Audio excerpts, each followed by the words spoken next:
जय हिंद दोस्तों। आज की क्लास शुरू करने से पहले कुछ महत्वपूर्ण जानकारी मैं देना चाहता हूँ। जानकारी ये है कि कुछ बच्चे सवाल पूछ रहे थे कि सर हमने इकोनॉमी के लिए लगभग 15 से 18 दिनों का जो समय रखा था उसमें क्या इकोनॉमी कवर हो पाएगी। और इकोनॉमी कवर होने का मतलब है हम कॉन्सेप्ट को भी देख रहे हैं और कॉन्सेप्ट के साथ साथ हम इसके करंट अफेयर को भी देख रहे हैं। प्लस एनसीईआरटी में बन सकने वाले जितने भी क्वेश्चन हैं जो कि 6 से 12वीं तक की पाठ्य पुस्तक में हैं उनको भी देख रहे हैं। और 30 सालों के पीवाईक्यू को भी हमने शामिल किया हुआ है अपने स्ट्रेटजी में। तो देखिए,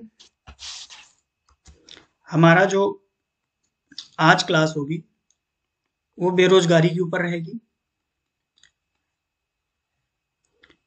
आने वाले समय में बेरोजगारी के बाद क्लास होगी आर्थिक नियोजन पर। बहुत अच्छा टॉपिक है। दूसरा जो मैंने भाग बांटा है वो दिया हुआ है खाद्य सुरक्षा, खाद्य प्रसंस्करण,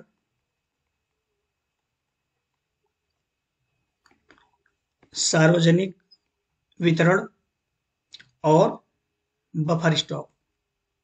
इसकी भी लगभग 2 क्लासेस होंगी। तीसरा चैप्टर मैंने बनाया हुआ है इकोनॉमी में पढ़ाने के लिए राष्ट्रीय आय,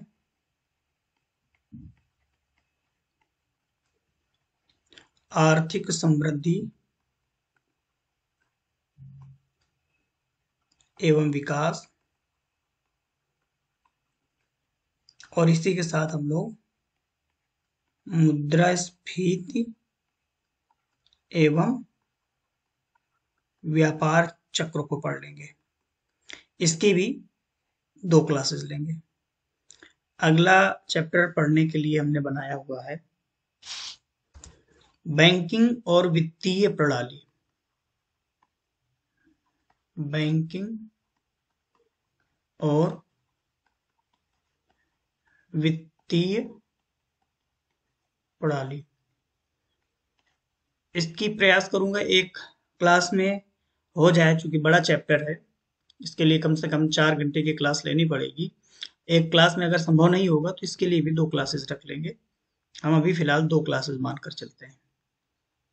उसके बाद हम भारत के औद्योगिक क्षेत्र को पढ़ेंगे। एक क्लास में खत्म करेंगे। ये भी बड़ा चैप्टर है लेकिन एक क्लास में ही समाप्त करेंगे। अगला जो चैप्टर है वो भारत में भूमि सुधार प्लस कृषि प्लस पशुपालन संबंधी जो अर्थशास्त्र होगा या अर्थव्यवस्था होगी, है ना, इसको हम लोग पढ़ेंगे 2 क्लासेस में। अभी कौन कौन सा चैप्टर बच रहा है?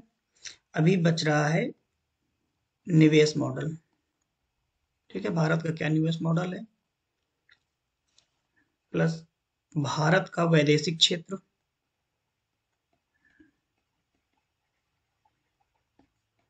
यानी भारत की जो फॉरेन इकोनॉमी को लेकर के क्या पॉलिसी है, या भारत की फॉरेन इकोनॉमी क्या है, उसको हम यहाँ पर पढ़ेंगे। और साथ साथ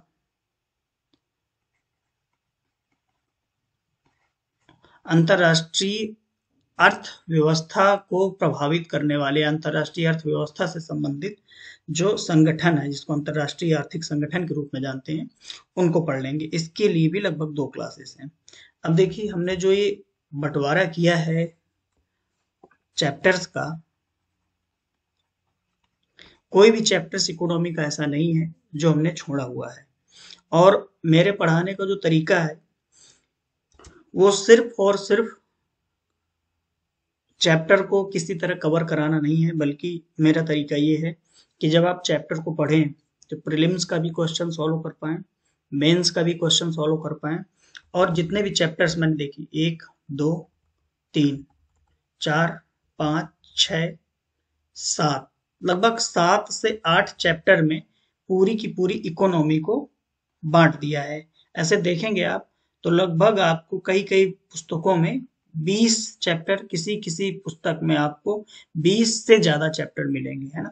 मैंने उन सभी चैप्टर को, जो ऐसे चैप्टर जो एक जैसे प्रवृत्ति रखते हैं या एक के बाद जुड़ करके किसी दूसरी विषय वस्तु में प्रवेश करते हैं, या एक चैप्टर के बाद कोई दूसरा चैप्टर शुरू हो जाता है जो एक दूसरे से काफी हद तक इंटरलिंक कर पाता है, उन सभी चैप्टर को मिलाकर मैंने एक चैप्टर में कर दिया है। जैसे भारत में भूमि सुधार अलग चैप्टर आपको देखने को मिलेगा, कृषि का अलग चैप्टर देखने को मिलेगा, और पशुपालन संबंधी अर्थव्यवस्था या अर्थशास्त्र आपको अलग चैप्टर देखने को मिलेगा।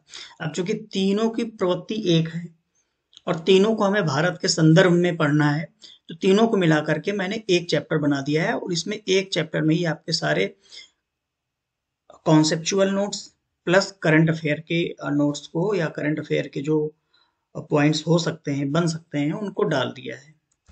तो इकोनॉमी में कोई भी चैप्टर ऐसा नहीं है जो यूपीएससी पूछे और मैं कवर ना किया हूं। मैं सारे के सारे चैप्टर्स को लेकर के मैंने कॉन्सेप्ट वाला पार्ट और करंट वाले पार्ट दोनों को मिला करके एक नोट्स ऐसा बनाया हुआ है, जिसको पढ़ने के बाद में आपको कोई दूसरी बुक या नोट्स पढ़ने की जरूरत नहीं रहेगी। ये तो पहली बात हुई। दूसरी बात हुई कि आपको इकोनॉमी का पीवाईक्यू मैं पीडीएफ फॉर्म में भी दे रहा हूं, और इसके एनसीईआरटी से संबंधित जो क्वेश्चन बन सकते हैं एनसीईआरटी बुक के आधार पर, जो एनसीईआरटी की बुक में भी दिए हुए हैं, और एनसीईआरटी के जो चैप्टर्स हैं इकोनॉमी के, उसके आधार पर जो प्रश्न बन सकते हैं वो भी मैं दे रहा हूं आपको। और तीसरी बात, इकोनॉमी का करंट अफेयर वो मैं नोट्स में ही इंक्लूड किए दे रहा हूं। और देखिए, करंट अफेयर जब मैं बना रहा हूं तो उसमें जो एग्जाम ओरिएंटेड है, एग्जाम में पूछा जा सकता है, उसी करंट को मैं डालने का प्रयास कर रहा हूँ। और बहुत लेंथी, या ऐसा कह सकते हैं बहुत ज्यादा फैक्ट नहीं डाल रहा हूँ। मैं कॉन्सेप्ट को इस तरीके से प्रस्तुत करके उसमें 1, 2, 3 फैक्ट, या मैक्सिमम हो गया तो उससे संबंधित 4 फैक्ट, ताकि वो फैक्ट आपको याद रहे। क्योंकि फैक्ट याद रखना इंपॉर्टेंट नहीं है, इंपॉर्टेंट है उस विषय की समझ होना आपके अंदर उस विषय के अंतर्गत जो क्षेत्र हैं उनके बारे में समझ है। तो एक बारगी आप फैक्ट्स को अनदेखा कर देंगे या फैक्ट्स की कम जानकारी रहेगी तो काम चल जाएगा। लेकिन उस विषय के बारे में आपको जरा भी जानकारी नहीं है और फैक्ट आपने याद कर रखे हैं, और खास तौर पर ऐसे फैक्ट जो परीक्षाओं में बहुत ज्यादा नहीं पूछे जाते हैं। मैं ये नहीं कह रहा हूँ कि फैक्ट पूछे ही नहीं जाते हैं, लेकिन उतने फैक्ट याद रखिए जो परीक्षाओं, खास तौर पे यूपीएससी, जिन पे ज्यादा फोकस्ड रहता है। उदाहरण के तौर पे आज हम बेरोजगारी का चैप्टर पढ़ने जा रहे हैं, तो बेरोजगारी को लेकर के मुश्किल से 10 से 12 ऐसे करंट अफेयर या करंट अफेयर के फैक्ट्स बन सकते होंगे कि जिनको याद रखना जरूरी है। और हमारे पास अगर देखा जाए मार्केट में तो ऐसे नोट्स पड़े हुए हैं जो बेरोजगारी के ऊपर ही, कभी इसकी रिपोर्ट, कभी किसी की रिपोर्ट, कभी इंटरनेशनल किसी ऑर्गेनाइजेशन ने कोई रिपोर्ट निकाल दिया और एक एक रिपोर्ट के लगभग 20-20 पॉइंट लिख दिए हैं। अब देखिए, अब ऐसे समय पर हैं आप, कितने ज्यादा डेटा को आप याद नहीं रख सकते, और जो तैयारी हम कर रहे हैं और जिस समय पर अभी खड़े हुए हैं, वहां पर कॉन्सेप्ट को समझना, जिसमें हम प्रीलिम और मेंस दोनों के लिए तैयार हो सके, और उतने फैक्ट को याद करना जिससे हमारी परीक्षा पास हो जाए। बस ये हमारा मेन उद्देश्य है।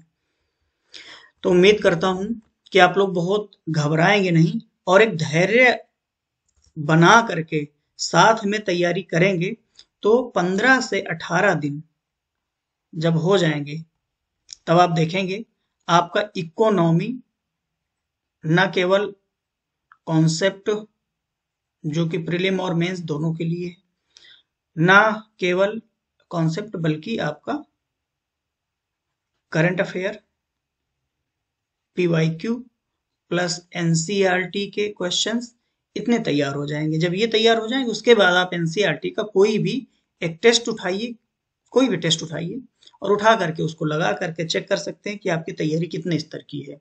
अगर 20 क्वेश्चन में 10 क्वेश्चन या 100 क्वेश्चन का अगर लगा रहे हैं, उसमें से 50 क्वेश्चन सॉल्व कर ले रहे हैं, इसका मतलब इकोनॉमी आपकी तैयार है।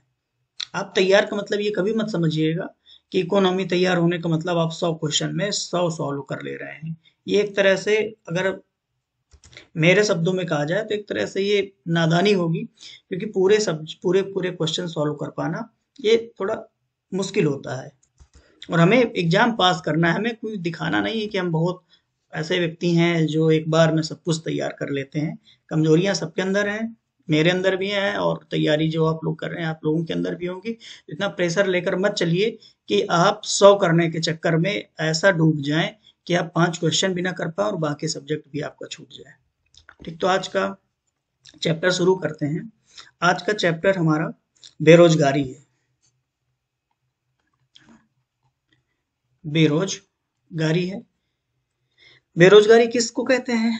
आपको आइडिया होगा, अगर आइडिया नहीं है तो मैं बता देता हूँ कि जब कोई व्यक्ति काम करने की इच्छा रखता है और काम करने के योग्य होने के बावजूद उसे काम नहीं मिलता है, तो ऐसी स्थिति को ही हम अनएम्प्लॉयमेंट या बेरोजगारी कहते हैं।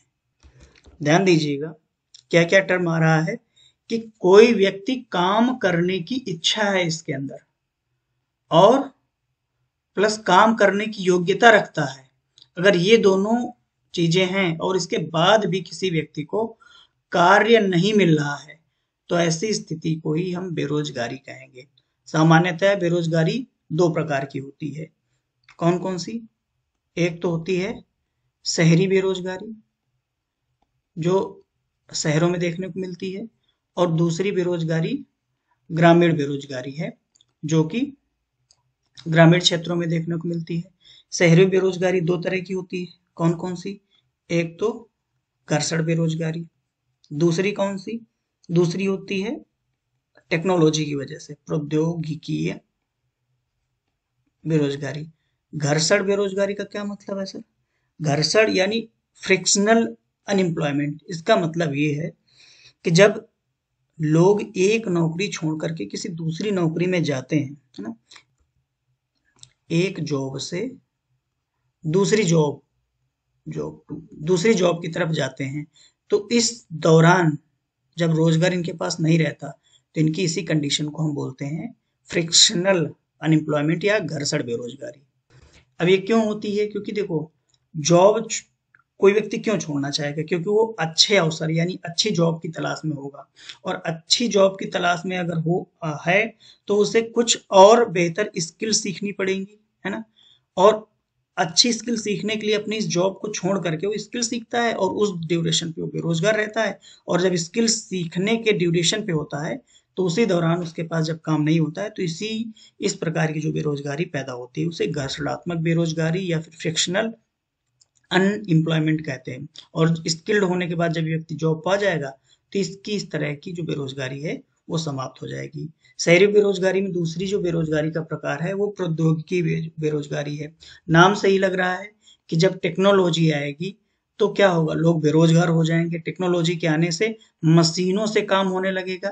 अब जब मशीनें काम करेंगी तो मशीनें तो कभी थकती नहीं है, मशीनों को आप कितने भी समय तक काम करा सकते हैं, जबकि इंसानों की काम करने की एक क्षमता होती है। तो मशीनों यानी टेक्नोलॉजी आने की वजह से उत्पन्न हुई बेरोजगारी को प्रौद्योगिकीय बेरोजगारी कहते हैं। ग्रामीण बेरोजगारी कौन कौन सी होगी सर? ग्रामीण बेरोजगारी में बिल्कुल सही बात है, मौसमी बेरोजगारी। मौसमी बेरोजगारी का क्या मतलब है कि ग्रामीण क्षेत्रों में क्या ज्यादा होता है? कृषि कार्य ज्यादा होता है। अब कृषि कार्य की क्या खास बात है कि ये खास समय पर होता है, या एक इसका एक सीजन होता है जिसको बोलते हैं मौसम। इसमें ही फसलें पैदा होती हैं। जब फसलों के उगाने का समय होगा, उस दौरान तो कृषि मजदूरों को या कृषकों को कार्य मिलेगा, कृषि कार्य में लगे हुए मजदूरों को कार्य मिलेगा। जैसे ही इनकी बुआई का काम समाप्त हो जाएगा, तो ये क्या हो जाएंगे? ये बेरोजगार हो जाएंगे। जब कटाई आएगी तब काटने के लिए जाएंगे, उसके बाद फिर से बेरोजगार होंगे। तो इस प्रकार पैदा हुई बेरोजगारी को मौसमी बेरोजगारी कहते हैं। ग्रामीण क्षेत्रों में दूसरी बेरोजगारी का क्या प्रकार है? छिपी हुई या अदृश्य बेरोजगारी, प्रछन्न बेरोजगारी भी कह सकते हैं इसको। अब देखिए, उदाहरण से समझिए इसको। एक कोई खेत है, इस खेत में धान की खेती होनी है, चावल की खेती होनी है, और इस खेत में काम करने के लिए 2 मजदूर पर्याप्त हैं। लेकिन इस खेत में काम करने के लिए जब कोई व्यक्ति अपनी पत्नी के साथ आता है, 2 व्यक्ति हो गए, काम करने के लिए पर्याप्त हैं।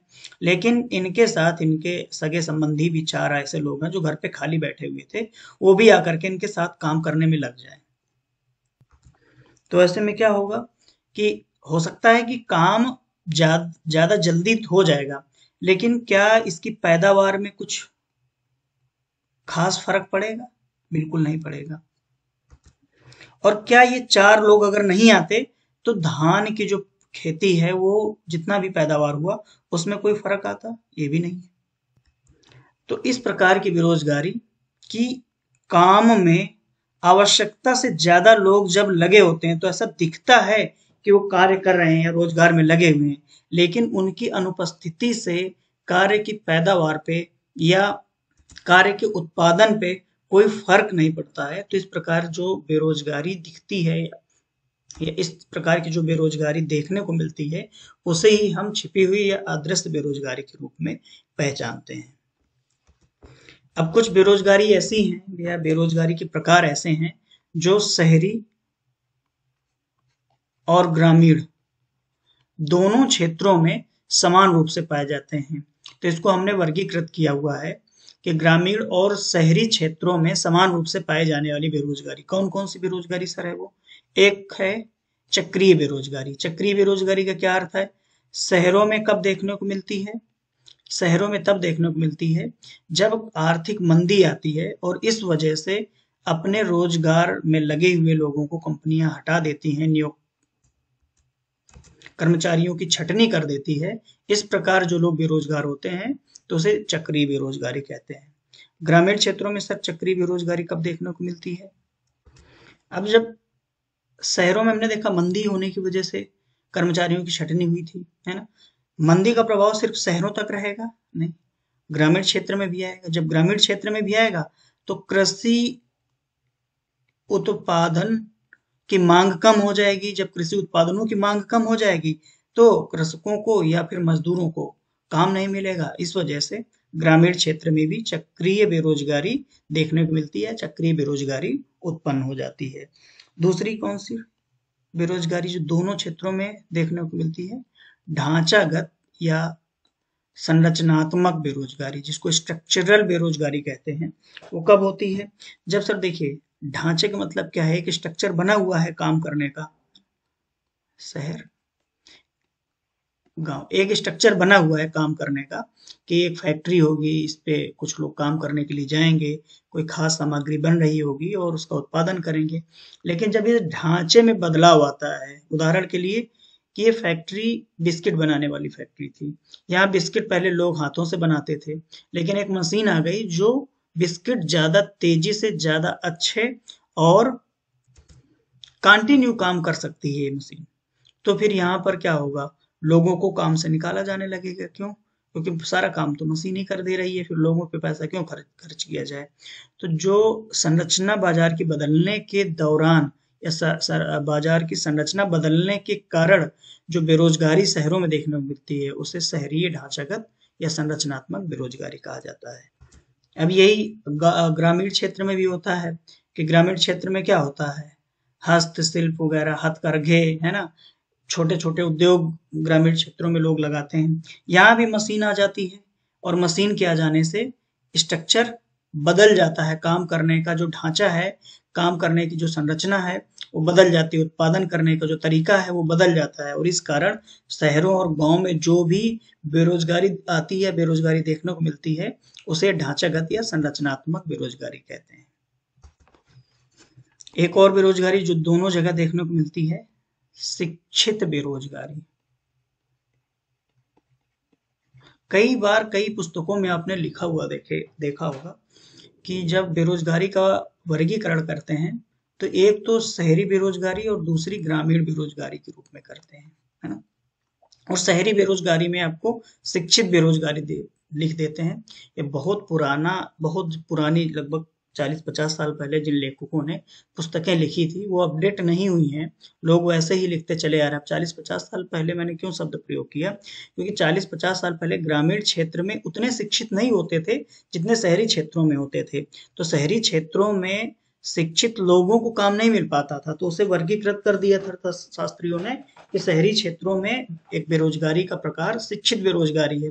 लेकिन वर्तमान समय में आप देखिए, शहरी क्षेत्र के साथ साथ ग्रामीण क्षेत्रों में भी बेरोजगारी बढ़ रही है उन लोगों में जो शिक्षित हैं। तो ऐसे में शिक्षित बेरोजगारी को सिर्फ शहरी क्षेत्र तक सीमित कर देना ये अन्याय होगा। और जब इस प्रकार से आप कभी भी यूपीएससी में, चूंकि यूपीएससी बहुत सतही सवाल तो नहीं पूछता है, लेकिन कई बार प्रीलिम्स में कूट के माध्यम से एक पॉइंट दे देगा और उसमें आपसे पूछ लिया जाएगा या बता देगा कि शिक्षित बेरोजगारी सिर्फ शहरी क्षेत्रों में देखने को मिलती है, और आप किसी बुक में पढ़कर गए होंगे और टिक लगा देंगे तो ये गलत हो जाएगा।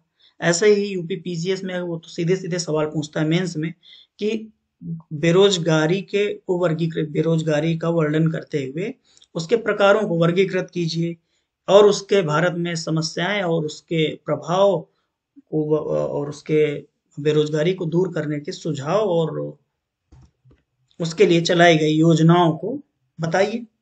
अब इस प्रकार का मेंस में जब प्रश्न आ जाएगा और वर्गीकृत करेंगे, तो अभी जब एग्जामिनर चेक करेगा आपकी कॉपी तो उसको लगेगा ये बहुत ओल्ड अपडेटेड पर्सन है, इसने नए तरीके से भी इकोनॉमी को अपने नजरिए से देखना शुरू नहीं किया है।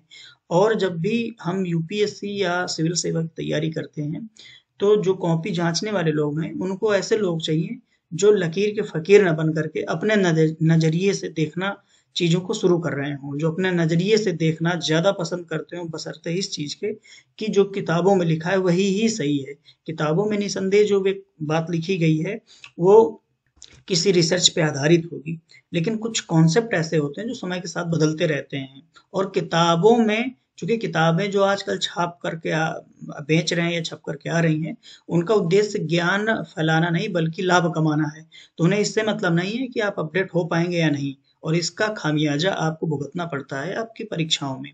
तो परीक्षाओं में अपडेट रहने का ही तरीका है कि आप खुद के दृष्टिकोण को भी विकसित करें। तो हम लोग शिक्षित बेरोजगारी के बारे में डिस्कशन कर रहे थे। तो अब शिक्षित लोग ग्रामीण क्षेत्रों में भी तो बढ़ रहे हैं। अब ग्रामीण क्षेत्रों में भी शिक्षित बढ़ रहे हैं और शहरी क्षेत्रों में भी बढ़ रहे हैं। दोनों जगहों पर शिक्षित लोग तो बढ़ रहे हैं, लेकिन काम के अवसर उन्हें मिल नहीं रहे हैं। अब जब काम के अवसर नहीं मिलेंगे तो वो रहेंगे बेरोजगार, है ना। बेरोजगारों के बारे में हमने क्या कहा था कि एक ऐसा व्यक्ति जो योग्य है प्लस काम करने की इच्छा रखता है, काम इच्छा नहीं, काम करने की इच्छा रखता है, उसी व्यक्ति, और उसको काम नहीं मिल पाता है तो इस व्यक्ति को हम लिस्टेड कर देते हैं एज अ अनएम्प्लॉयड पर्सन, बेरोजगार व्यक्ति। तो शिक्षा मिल गई यानी शिक्षित है, योग्य है, अब काम करने का उसका मन भी है। तो और दोनों क्षेत्रों में काम नहीं मिल रहा, ना तो शहर में रह रहा तो शहरी क्षेत्र में काम नहीं मिल रहा, ग्रामीण क्षेत्र में रह रहा तो ग्रामीण क्षेत्र में काम नहीं रह रहा।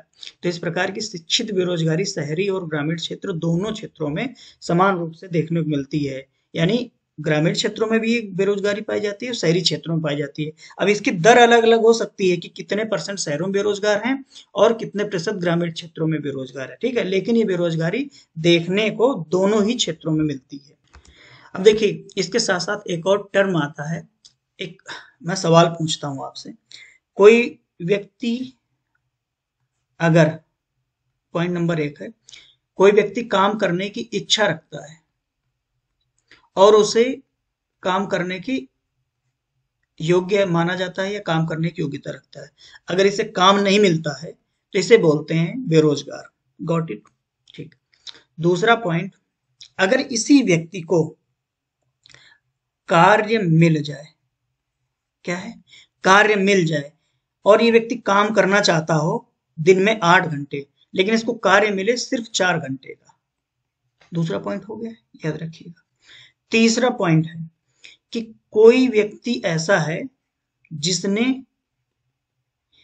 इंजीनियरिंग की है आईआईटी से, समझना बात को, किसी व्यक्ति ने इंजीनियरिंग की है आईआईटी से और उसको काम तो मिल नहीं रहा कहीं, और किसी एक प्राइवेट इंस्टीट्यूट में वो गार्ड का काम करता है, ध्यान से समझिएगा, गार्ड का। ठीक, पहली कंडीशन सब लोग समझ रहे थे, बिल्कुल सही बात है। जिस व्यक्ति को काम करने की इच्छा है, काम करने के योग्य है और काम नहीं मिल रहा है ना, तो उस व्यक्ति को क्या बोलेंगे? बेरोजगार बोलेंगे। इस व्यक्ति को क्या बोलेंगे? जो कार्य मिल भी गया और एक काम ज्यादा करना चाहता है लेकिन काम इसको 4 ही घंटे मिल रहा है। जैसे कोई व्यक्ति किसी फैक्ट्री में किसी पद पर काम करता है और वो चाहता है कि मैं 8 घंटे काम कर सकता हूं और मुझे 8 घंटे काम चाहिए, लेकिन फैक्ट्री उसे 4 घंटे काम करा के वापस भेज देती है। तो ये रोजगार तो मिला इसे, लेकिन इसको, इस रोजगार को क्या कहेंगे? ये क्वेश्चन बनता है। दूसरा, कि एक व्यक्ति जिसने बहुत अच्छी डिग्री प्राप्त कर ली है, देखिए इंजीनियरिंग आईआईटी से अगर उसने किया हुआ है तो इसका मतलब अच्छी डिग्री है, लेकिन नौकरी क्या इस डिग्री के अनुरूप है? जो गार्ड गार्ड की नौकरी या चपरासी की नौकरी कर रहा था, इसके अनुरूप है इस डिग्री के। तो यहाँ रोजगार तो मिला, लेकिन इस रोजगार को क्या कहेंगे? तो दो क्वेश्चन बनते हैं। तो इस प्रकार के रोजगारों को हम लोग अल्प रोजगार बोलते हैं। क्या बोलते हैं? अल्प रोजगार। अल्प रोजगार का मतलब कि रोजगार तो है, लेकिन जिस हिसाब का रोजगार मिलना चाहिए उस हिसाब का या उसके अनुरूप रोजगार नहीं है। ये भी दो तरह का होता है। पहला कौन सा है? ये तो है दृश्यमान, दृश्यमान अल्प रोजगार। ठीक, इसमें क्या है? इसमें पहली वाली कंडीशन थी कि व्यक्ति को कार्य तो मिल गया और वो कार्य ज्यादा समय तक करना चाहता है, लेकिन उसे कार्य उतने समय के लिए मिल नहीं पा रहा, उससे कम समय के लिए मिल पा रहा है। तो इस ऐसे रोजगार को दृश्य अल्प रोजगार बोलेंगे, या दृश्यमान अल्प रोजगार, या विजिबल अंडर एम्प्लॉयमेंट बोलेंगे, है ना। ऐसे कंडीशन को क्या बोलेंगे? Visible under employment. और दूसरी कंडीशन में जब व्यक्ति बहुत अधिक योग्य होता है लेकिन कम योग्यता वाली नौकरी करने के लिए उसे मजबूर होना पड़ता है, तो उसे ही बोलते हैं अदृश्यमान अल्प रोजगार, यानी इनविजिबल अंडर एम्प्लॉयमेंट। यानी एम्प्लॉयमेंट तो मिल रहा है, लेकिन जिस हिसाब को चाह रहा था, जो इसकी योग्यता थी, उस योग्यता से बहुत नीचे स्तर का मिल रहा है। तो ऐसे को अदृश्यमान या इनविजिबल अंडर एम्प्लॉयमेंट बोलेंगे। अनएम्प्लॉयड, जो काम करने की इच्छा रखता है लेकिन काम नहीं मिल पा रहा। अंडर एम्प्लॉयमेंट, कि काम करने की इच्छा योग्यता रखता है और उसे काम मिल भी गया। अब काम मिल गया तो या तो उसे पूरे समय का काम नहीं मिल पा रहा है, वो भी अंडर एम्प्लॉयमेंट है। अगर उसको अपनी योग्यता के अनुरूप काम नहीं मिल पा रहा है तो वो भी अंडर एम्प्लॉयमेंट है। जिसको अपनी योग्यता के अनुरूप काम नहीं मिल पा रहा है तो उसे बोलेंगे इनविजिबल अंडर एम्प्लॉयमेंट। और जिसको अपनी क्षमता यानी जितना समय काम करना चाहता है उससे कम समय का काम मिल रहा है, उसे बोलेंगे विजिबल अंडर एम्प्लॉयमेंट। याद रखिएगा। अब बेरोजगारी से जुड़ी हुई कुछ अवधारणाएं हम लोग यहीं पर देख लेते हैं। बेरोजगारी से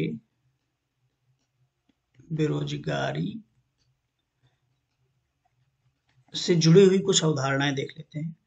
मोस्टली 4 तरह की अवधारणाएं हैं। कौन सी? पहली तो है सामान्य स्थिति बेरोजगारी। दूसरी अवधारणा है साप्ताहिक स्थिति बेरोजगारी। तीसरी है दैनिक स्थिति बेरोजगारी। मोस्टली ये बेरोजगारी का पता लगाने के लिए कुछ अवधारणाएं बनाई गई हैं कि किसी व्यक्ति को कब बेरोजगार कहा जाएगा। और दूसरी है सामान्य सैद्धांतिक या फिर सहायक दृष्टिकोण बेरोजगारी। अब देखिए होता क्या क्या है, कौन कौन सी 4 अवधारणाओं को पढ़ेंगे। एक तो पढ़ेंगे जो हमारी सामान्य स्थिति बेरोजगारी को बताएगा, है? सामान्य स्थिति बेरोजगारी का क्या अर्थ है? सामान्य स्थिति बेरोजगारी का मतलब है कि हम इसमें 365 दिनों में देखते हैं कि किसी व्यक्ति ने 365 दिनों में अगर 183 दिनों से कम का काम किया है तो उसे माना जाएगा बेरोजगार। अगर 183 दिनों से अधिक का कार्य कर लिया है, 183 दिनों से अधिक का कार्य कर लिया है, तो उसे हम रोजगार पाने वाला व्यक्ति या रोजगार में लगा हुआ व्यक्ति या एम्प्लॉयड व्यक्ति मान लेंगे। और इस प्रकार की अवधारणा से हम दीर्घकालिक दीर्घकालिक बेरोजगारी की स्थिति को मापते हैं। देखो, अवधारणाएं क्यों बनाई जाती हैं? ताकि किसी चीज के बारे में हमें पता लगाया जा सके, किसी चीज का कुछ निष्कर्ष निकाला जा सके। तो ऐसे बेरोजगारी से जुड़ी हुई 4 अवधारणाओं में जो सामान्य स्थिति बेरोजगारी है, वो बताती है कि कोई व्यक्ति अगर 365 दिनों में से 183 दिनों से अधिक का वर्क किया हुआ है, 183 दिनों से अधिक का काम उसे मिला हुआ है, तो उसे हम रोजगार में लगा हुआ व्यक्ति मान लेंगे। अगर इससे कम वो काम करता है तो उसे बेरोजगार व्यक्ति मानेंगे। और लंबे समय यानी साल भर, दीर्घकालिक मतलब साल भर में कितने बेरोजगार हैं किसी भी क्षेत्र या देश में, उसको मापने के लिए सामान्य स्थिति बेरोजगारी का प्रयोग किया जाता है। इसी तरह साप्ताहिक स्थिति बेरोजगारी, ये क्या बताती है? साप्ताहिक स्थिति बेरोजगारी बताती है कि जब कोई व्यक्ति 7 दिनों तक काम खोजता है और उसको अगर एक भी घंटे कार्य नहीं मिलता है तो उसको पूरे सप्ताह का बेरोजगार व्यक्ति मान लिया जाता है। अब देखिए कैसे माना जाएगा कि कोई भी व्यक्ति साप्ताहिक स्थिति बेरोजगार का शिकार है। देखिए, बेरोजगारी को मापने के लिए भारत में एक संस्था है, पीरियडिक लेबर फोर्स सर्वे। ये सर्वे कराते हैं और इस सर्वे के दौरान, अभी सर्वे का काम क्या होता है? सर्वे का काम होता है भारत में बेरोजगारों की स्थिति का पता लगाना।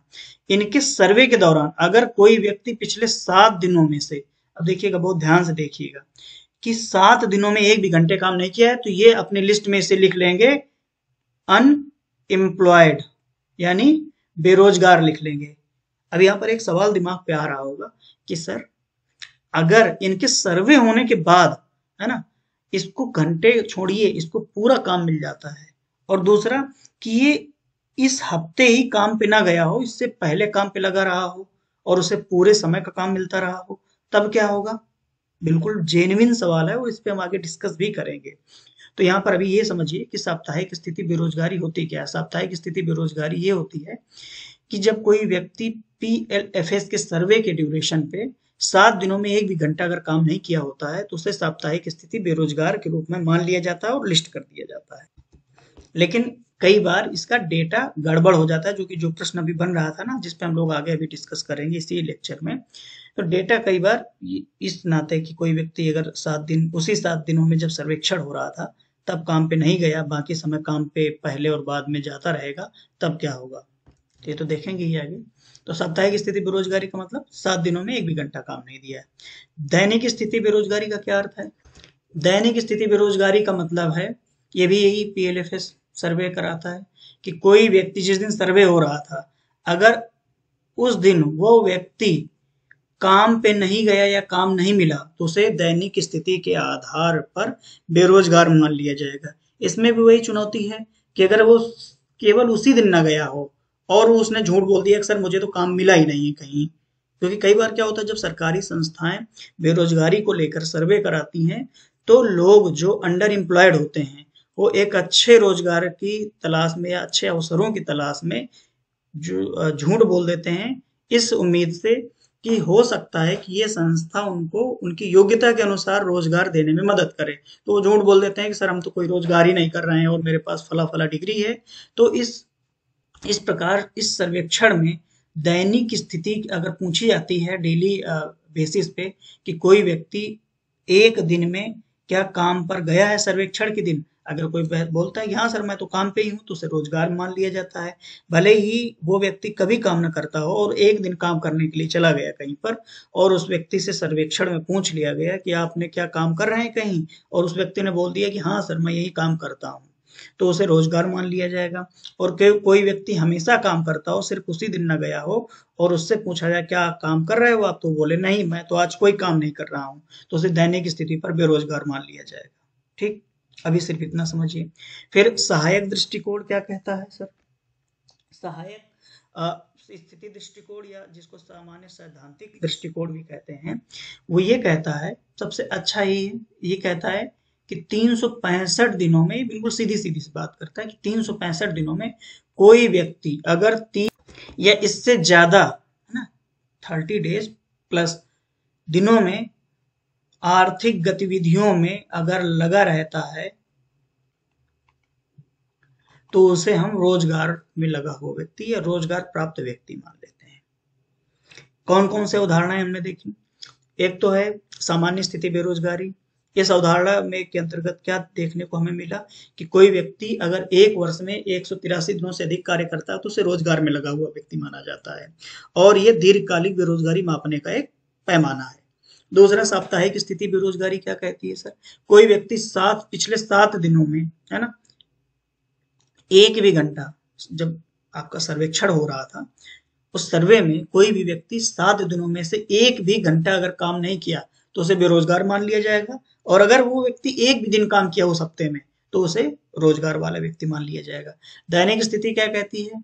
दैनिक स्थिति पीरियडिक लेबर फोर्स सर्वे की दैनिक स्थिति बेरोजगारी को मापने की ये कहती है कि कोई भी व्यक्ति अगर एक दिन में काम पे चला गया तो उसे मान लिया जाएगा दैनिक स्थिति पर रोजगार प्राप्त व्यक्ति है। जबकि सहायक दृष्टिकोण क्या कहता है? सहायक दृष्टिकोण ये कहता है, या सामान्य सिद्धांत या सहायक दृष्टिकोण कुछ भी कहिए, ये कहता है कि 365 दिनों में से अगर कोई भी व्यक्ति 30 दिनों से ज्यादा आर्थिक गतिविधियों में या काम में लगा रहता है जिससे उसे कुछ आमदनी होती है तो उसे रोजगार में लगा हुआ व्यक्ति मान लिया जाएगा।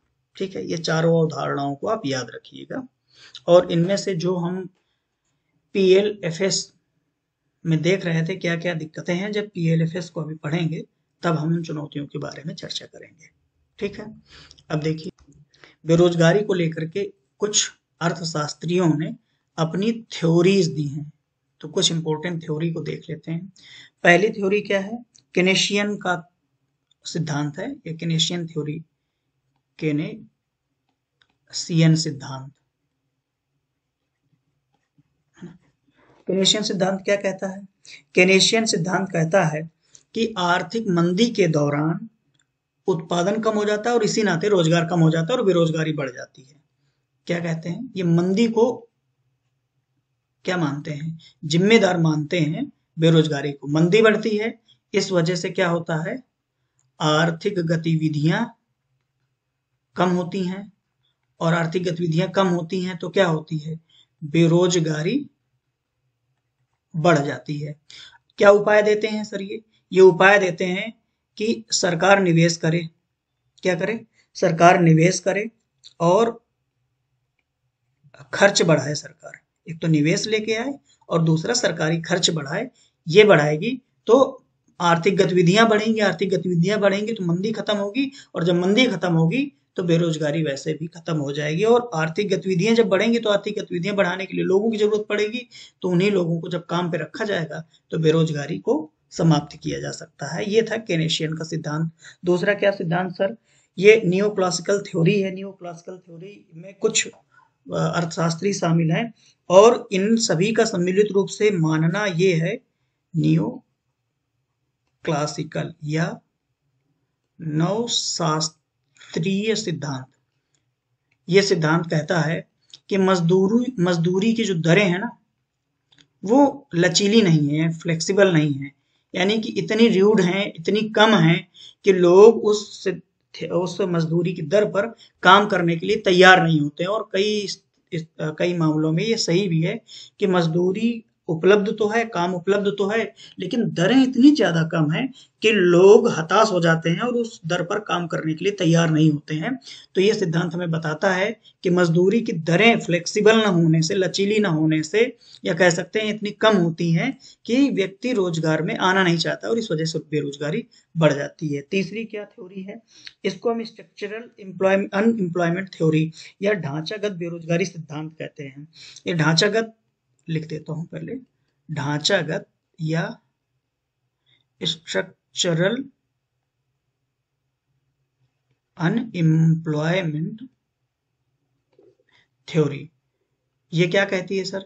ये कहती है कि जब बाजार में चेंज आता है, कोई भी चेंज क्या आएगा सर? टेक्नोलॉजी में चेंज आएगा, है ना? और किस में चेंज आ सकता है सर? उत्पादन की प्रक्रियाओं में चेंज आएगा तो जब इन इन जगहों पर चेंज आता है, यानी बाजार के ढांचे में परिवर्तन होता है, बाजार के ढांचे में परिवर्तन होने की वजह से जो बेरोजगारी या जो अनएम्प्लॉयमेंट बढ़ता है, तो उसे ही हम ढांचागत अनएम्प्लॉयमेंट थ्योरी के अंतर्गत रिकॉग्नाइज करते हैं, पहचान करते हैं। या फिर ये कह सकते हैं कि ढांचागत बेरोजगारी सिद्धांत ये कहता है कि बाजार के ढांचे में या बाजार के उत्पादन के नियमों में बदलाव आने की वजह से जो बेरोजगारी बढ़ती है, तो उसे ये ढांचागत बेरोजगारी कह देते हैं। या दूसरे शब्दों में, ढांचे में बदलाव होने के कारण बाजार में बदलाव होने के कारण बेरोजगारी बढ़ जाती है। ठीक है, अगली क्या थ्योरी है? अगली थ्योरी अनएम्प्लॉयमेंट को, बेरोजगारी को लेकर के मार्क्सवादी सिद्धांत है। मार्क्सवादी है, जिसको मार्क्सिस्ट थ्योरी कह सकते हैं।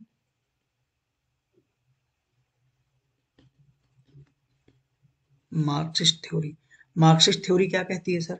मार्क्स का तो एक ही कहना है कि पूंजीवादी लोगों ने ही शोषण कर रखा है सभी का। तो इसने अपनी थ्योरी में भी यही कह दिया है कि भाई पूंजीपति वर्ग श्रमिकों का शोषण करता है और यही कारण है कि बेरोजगारी बनी रहती है। ठीक है, ये छोटा सा था। यहाँ पर क्या है कि पूंजीपति लोग क्या करते हैं? शोषण करते हैं। किसका? मजदूरों का शोषण करते हैं, और इसी वजह से बेरोजगारी हमारे बाजार पे बनी रहती है। अगली थ्योरी ओकुन्स लॉ या ओकुन के नियम के रूप में जानी जाती है। ओकुन का नियम क्या है? इनका सीधा सीधा कहना है कि देश की समृद्धि और बेरोजगारी इसमें विपरीत संबंध होता है। समृद्धि बढ़ेगी, जीडीपी बढ़ेगी देश की, तो बेरोजगारी कम होगी। बेरोजगारी बढ़ेगी तो उसका कारण होगा कि जीडीपी में कमी आ रही है। और इन्होंने एक फार्मूला भी दिया इसको मापने का, काफी फेमस फार्मूला है। कई देश इसको अपनाते हैं अपने यहाँ पर बेरोजगारी को मापने के लिए, और वो ये है कि हमें अगर बेरोजगारी की दर निकालनी हो, यानी अनएम्प्लॉयमेंट रेट को निकालना हो, तो क्या करेंगे सर? इसको करेंगे कि माइनस के, और जो जनरल जीडीपी है, यानी जीडीपी की जो विकास दर है, यानी जिस दर पर हमारी जीडीपी बढ़ रही है, और उसमें से घटाएंगे सामान्य जीडीपी को, तो हमारी बेरोजगारी दर में जो बदलाव है उसे निकाला जा सकता है। बेरोजगारी दर में जो परिवर्तन है उसको निकालने के लिए माइनस के और जीडीपी विकास दर की, जिस दर पे हमारी जीडीपी का विकास हो रहा है, उसमें से जिस दर पर हमारी जीडीपी अभी चल रही है, यानी सामान्य जीडीपी का विकास दर, सामान्य विकास दर कह सकते हैं इसको, सामान्य विकास दर, और दूसरा कि किस स्तर से बढ़ रही है, दोनों का अंतर निकालेंगे तो हमारी बेरोजगारी दर निकल के आ जाएगी, या बेरोजगारी दर में जो परिवर्तन होगा वो निकल के आ जाएगा। और के को एक कांस्टेंट के रूप में इन्होंने माना हुआ है, और कांस्टेंट का जो वैल्यू होता है इन्होंने बताया 0.4 से लेके 0.6 के बीच में हो सकता है। के कांस्टेंट है, इसकी वैल्यू 0.4 से 0.6 के बीच में है। और हम पढ़ने में, यानी अर्थशास्त्र में, चूंकि अर्थशास्त्र नियम है, तो नियमों में हम 0.5 ले लेते हैं, दोनों के बीच का ले लेते हैं। तो अगर हम मान लेते हैं कि किसी भी देश की जो जीडीपी विकास दर 5% है, 5% है, ठीक है, कि इस दर से ये जीडीपी बढ़ रही है, और जो सामान्य जीडीपी विकास दर है, जिस दर पे अभी वर्तमान में जीडीपी बढ़ रही है, या जो हमें वास्तविक जीडीपी हमारी है वो देखते हैं, यानी जीडीपी की जो सामान्य विकास दर है उसको हम कह सकते हैं वास्तविक जीडीपी, और जीडीपी की विकास दर है तो ये मान सकते हैं कि इस लक्ष्य को हमें प्राप्त करना है, और इसके जो सामान्य विकास दर है इसके आधार पर हम इसको प्राप्त कर सकते हैं। तो ऐसी स्थिति में और k को हम 0.5 मानते हैं, माइनस 0.5 इंटू 5 माइनस 3, और इसको अगर निकालते हैं तो 0.5 2 और माइनस 1 और ये परसेंट में निकलता है। तो हमारी बेरोजगारी दर में जो परिवर्तन है वो क्या होगा, -1%, यानी बेरोजगारी घटेगी। अब इसको देख लेते हैं सर कि अगर किसी भी देश की सामान्य विकास दर 3% के हिसाब से भी है तो उस देश में बेरोजगारी दर 1% के हिसाब से घटेगी। यही ओकुन का नियम है। एक बार फिर से देख लेते हैं। देखिए ओकुन का नियम क्या कहता है कि देश में जीडीपी के विकास और बेरोजगारी में उल्टा संबंध होता है। अगर जीडीपी में वृद्धि होगी या जीडीपी विकास दर बढ़ेगी तो फिर क्या होगा, बेरोजगारी घटेगी। जीडीपी विकास दर में ऋणात्मक वृद्धि देखने को मिलेगी तो बेरोजगारी भी बढ़ेगी। ठीक है। अब बेरोजगारी दर में जो बदलाव आता है उसके लिए इन्होंने एक फार्मूला दिया है -k, और जीडीपी की जो विकास दर है उसमें से हम वास्तविक जीडीपी को घटा देते हैं, और यहाँ -k जो लिया गया है ये एक तरह का कांस्टेंट है जो 0.4 से लेके 0.6 के बीच में हो सकता है, और हमने 0.5 ले लिया है गणना करने के लिए, सुविधा के लिए। और उदाहरण के लिए किसी भी एक देश की जो जीडीपी की विकास दर मान के चलते हैं कि 5% रहने की संभावना है, इसको हमने यहाँ रख लिया। वास्तविक जीडीपी 3% है, इसको यहाँ रख लिया। इसका कैलकुलेशन करके निकालेंगे तो -1%, यानी बेरोजगारी के एम्प्लॉयमेंट का जो रेट होगा, रेट का जो बदलाव होगा वो इस हिसाब से होगा कि -1% घट जाएगा। कब? जब वास्तविक जीडीपी 3% है। ठीक है। अब बेरोजगारी से संबंधित कुछ महत्वपूर्ण शब्दावलियों को देख लेते हैं। देखिए पहली है श्रम आपूर्ति, एक देखने को मिलेगा जिसको लेबर सप्लाई भी बोलते हैं। क्या है सर श्रम आपूर्ति? श्रम आपूर्ति का मतलब ये है कि किसी भी अर्थव्यवस्था में, या कह सकते हैं किसी क्षेत्र में, या कह सकते हैं किसी देश में काम करने के लिए उपलब्ध श्रमिकों की संख्या और उनकी कार्य करने की इच्छा। क्या समझे कि किसी भी जगह पर, किसी क्षेत्र में, देश में या इकोनॉमी में कितने लोग ऐसे हैं जो काम करने के योग्य हैं और काम करने की इच्छा रखते हैं। अगर इन सभी की संख्या निकाल ली जाए तो उसे ही हम बोलेंगे सर श्रम आपूर्ति। ठीक है। दूसरा टर्म क्या है? दूसरा टर्म इसी से रिलेटेड है, श्रम आपूर्ति वक्र। श्रम आपूर्ति वक्र क्या होता है सर? अब एक सवाल पूछता हूँ, क्या आपको पैसा ज्यादा मिलेगा तो आप काम करोगे या नहीं करोगे? जवाब होगा हाँ। फिर अगर और पैसा बढ़ा दिया जाए और काम करोगे? हाँ। और पैसा बढ़ा दिया जाए और काम करोगे? और ज्यादा पैसा बढ़ा दिया जाए करोगे? हो सकता है कुछ लोगों को सवाल होगा कि सर अब तो बहुत हो गया, इतना पैसा नहीं करेंगे। यानी कि मजदूरी अगर बढ़ाई जाए तो श्रम आपूर्ति की दर बढ़ जाती है, लेकिन एक समय ऐसा आता है कि हम मजदूरी दर कितनी भी बढ़ा दें, लेकिन मजदूरी जो सप्लाई है, यानी कि जो श्रम की लेबर की सप्लाई है, वो या तो स्थिर हो जाएगी या घटने लगेगी। जैसे कि उदाहरण से आपको ही बताया कि आपको खूब पैसा दिया जाए तो आप काम के घंटे बढ़ाते रहोगे, काम करने की इच्छा भी होगी, लेकिन एक समय ऐसा आएगा कि जब आप 15-16 घंटे काम करेंगे उसके बाद भी आपको अगर लाखों रुपए दिया जाए तब भी या तो आप काम नहीं करना चाहेंगे, या फिर आप पैसा भले न लें, काम को और घंटों को रिड्यूस करना चाहेंगे। तो यही श्रम आपूर्ति वक्र बताता है कि जब मजदूरी बढ़ती है, ये देखिए है ना, मजदूरी बढ़ती है तो फिर क्या होता है, तो फिर हमारी ये जो काम करने की ये लेबर सप्लाई है इसकी संख्या भी बढ़ती जाती है, लेकिन एक समय आने के बाद में रुक जाती है। जैसे मजदूरी बढ़ेगी तो लेबरों की संख्या, लेबर सप्लाई भी बढ़ जाएगी। मजदूरी बढ़ाओगे और बढ़ जाएगी, और बढ़ाओगे बढ़ जाएगी, और बढ़ाओगे तो फिर या तो रुक जाएगी कि और बढ़ाओ, तब भी रुकी हुई है, और बढ़ाओगे रुकी हुई है, और बढ़ाओगे रुकी हुई है, और ज्यादा बढ़ा दोगे हो सकता है कि घटने लगे, है ना। तो एक इस तरह से एक ग्राफ ऐसे करके, ऐसे चढ़ने वाला फिर रुकने वाला फिर निकलने उतरने वाला, धीरे धीरे ऐसे बन जाएगा। तो फिर इसे क्या बोलते हैं? इसी को बोलते हैं श्रम आपूर्ति वक्र। आई होप इससे आप समझ गए होंगे। अगला टर्म है श्रम बल, जिसको हम लेबर फोर्स कहते हैं। श्रम बल क्या होता है सर? श्रम बल वो होता है किसी भी देश या अर्थव्यवस्था में काम करने योग्य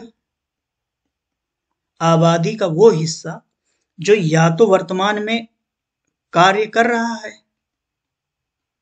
और या फिर कार्य की तलाश में है। इन सभी को बोलते हैं लेबर फोर्स। अब देखिए, इस लेबर फोर्स में कई बार प्रश्न ऐसा आ जाएगा कि श्रम बल में शामिल हैं एक स्वस्थ मजदूर, सेना से रिटायर्ड व्यक्ति, घरेलू महिला, यूनिवर्सिटी में पढ़ने वाला छात्र। अब कूट का प्रयोग करके आप जवाब दीजिए, केवल एक या एक दो तीन या सभी। तो क्या उत्तर होगा आपको? जो मजदूर है इसको छोड़ करके कोई भी श्रम बल में नहीं आएगा। क्यों? क्योंकि श्रम बल में उन लोगों को भी शामिल नहीं किया जाता है जो लोग काम करने के योग्य हैं लेकिन काम करने में या तो असमर्थ हैं या फिर कार्य करने में रुचि नहीं रखते। इन लोगों को श्रम बल में नहीं शामिल किया जाएगा। शामिल किसको किया जाएगा? जो या तो कार्य कर रहा है या कार्य करने की तलाश में है। ऐसे व्यक्ति नहीं है जो कार्य करने के योग्य तो है लेकिन कार्य करने में रुचि नहीं रख रहा है। कौन रुचि नहीं रखेगा? जो पढ़ने वाला छात्र है यूनिवर्सिटी में, वो कार्य करने के योग्य तो है लेकिन उसकी रुचि नहीं है कार्य करने में। घर में बैठी हुई जो गृहिणियां हैं वो कार्य कर सकती हैं, पढ़ी लिखी हैं, अच्छा कार्य कर सकती हैं, लेकिन उनकी रुचि नहीं है। तो ऐसे लोगों को श्रम बल में हम शामिल नहीं करेंगे। सेवानिवृत्ति लोगों को भी हम श्रम बल में शामिल नहीं करते हैं। ये पॉइंट को याद रखिएगा। अब श्रम बल की गणना कैसे की जाती है कि किसी भी क्षेत्र या देश के पास में कितना श्रम बल उपलब्ध है ना? देखिए, ये इतने ऐसे कोर कॉन्सेप्ट हैं कि एक बार पढ़ने के बाद में, एक बार समझने के बाद में, प्रीलिम, मेंस, इंटरव्यू, कहीं भी इकोनॉमी का कुछ भी पॉइंट आपसे पूछेगा, आप ये नहीं कहोगे सॉरी सर, यही कहोगे कि सर मैं आपको समझा देता हूँ बहुत सरल ढंग से। और सरल ढंग से जब आप बताएंगे तो निश्चित तौर पर प्रीलिम, मेंस और इंटरव्यू तीनों में अच्छा नंबर मिलेगा। श्रम बल की गणना कैसे की जाती है सर? श्रम बल की गणना की जाती है कि, ध्यान से देखिए, रोजगार प्राप्त लोगों की संख्या प्लस बेरोजगारों की संख्या, इन सभी को मिला देंगे तो क्या हो जाएगा? श्रम बल। अब श्रम बल को मैंने तो यहां ऐसे समझाया, इसको दूसरे शब्दों में पहले ही बता चुका था। ये देखिए, श्रम बल क्या है? जो कार्य कर रहा है, कार्य करने की तलाश है। कार्य करने की तलाश कौन व्यक्ति है? जो कार्य करने के योग्य है और इच्छा भी है, यानी ये बेरोजगार है।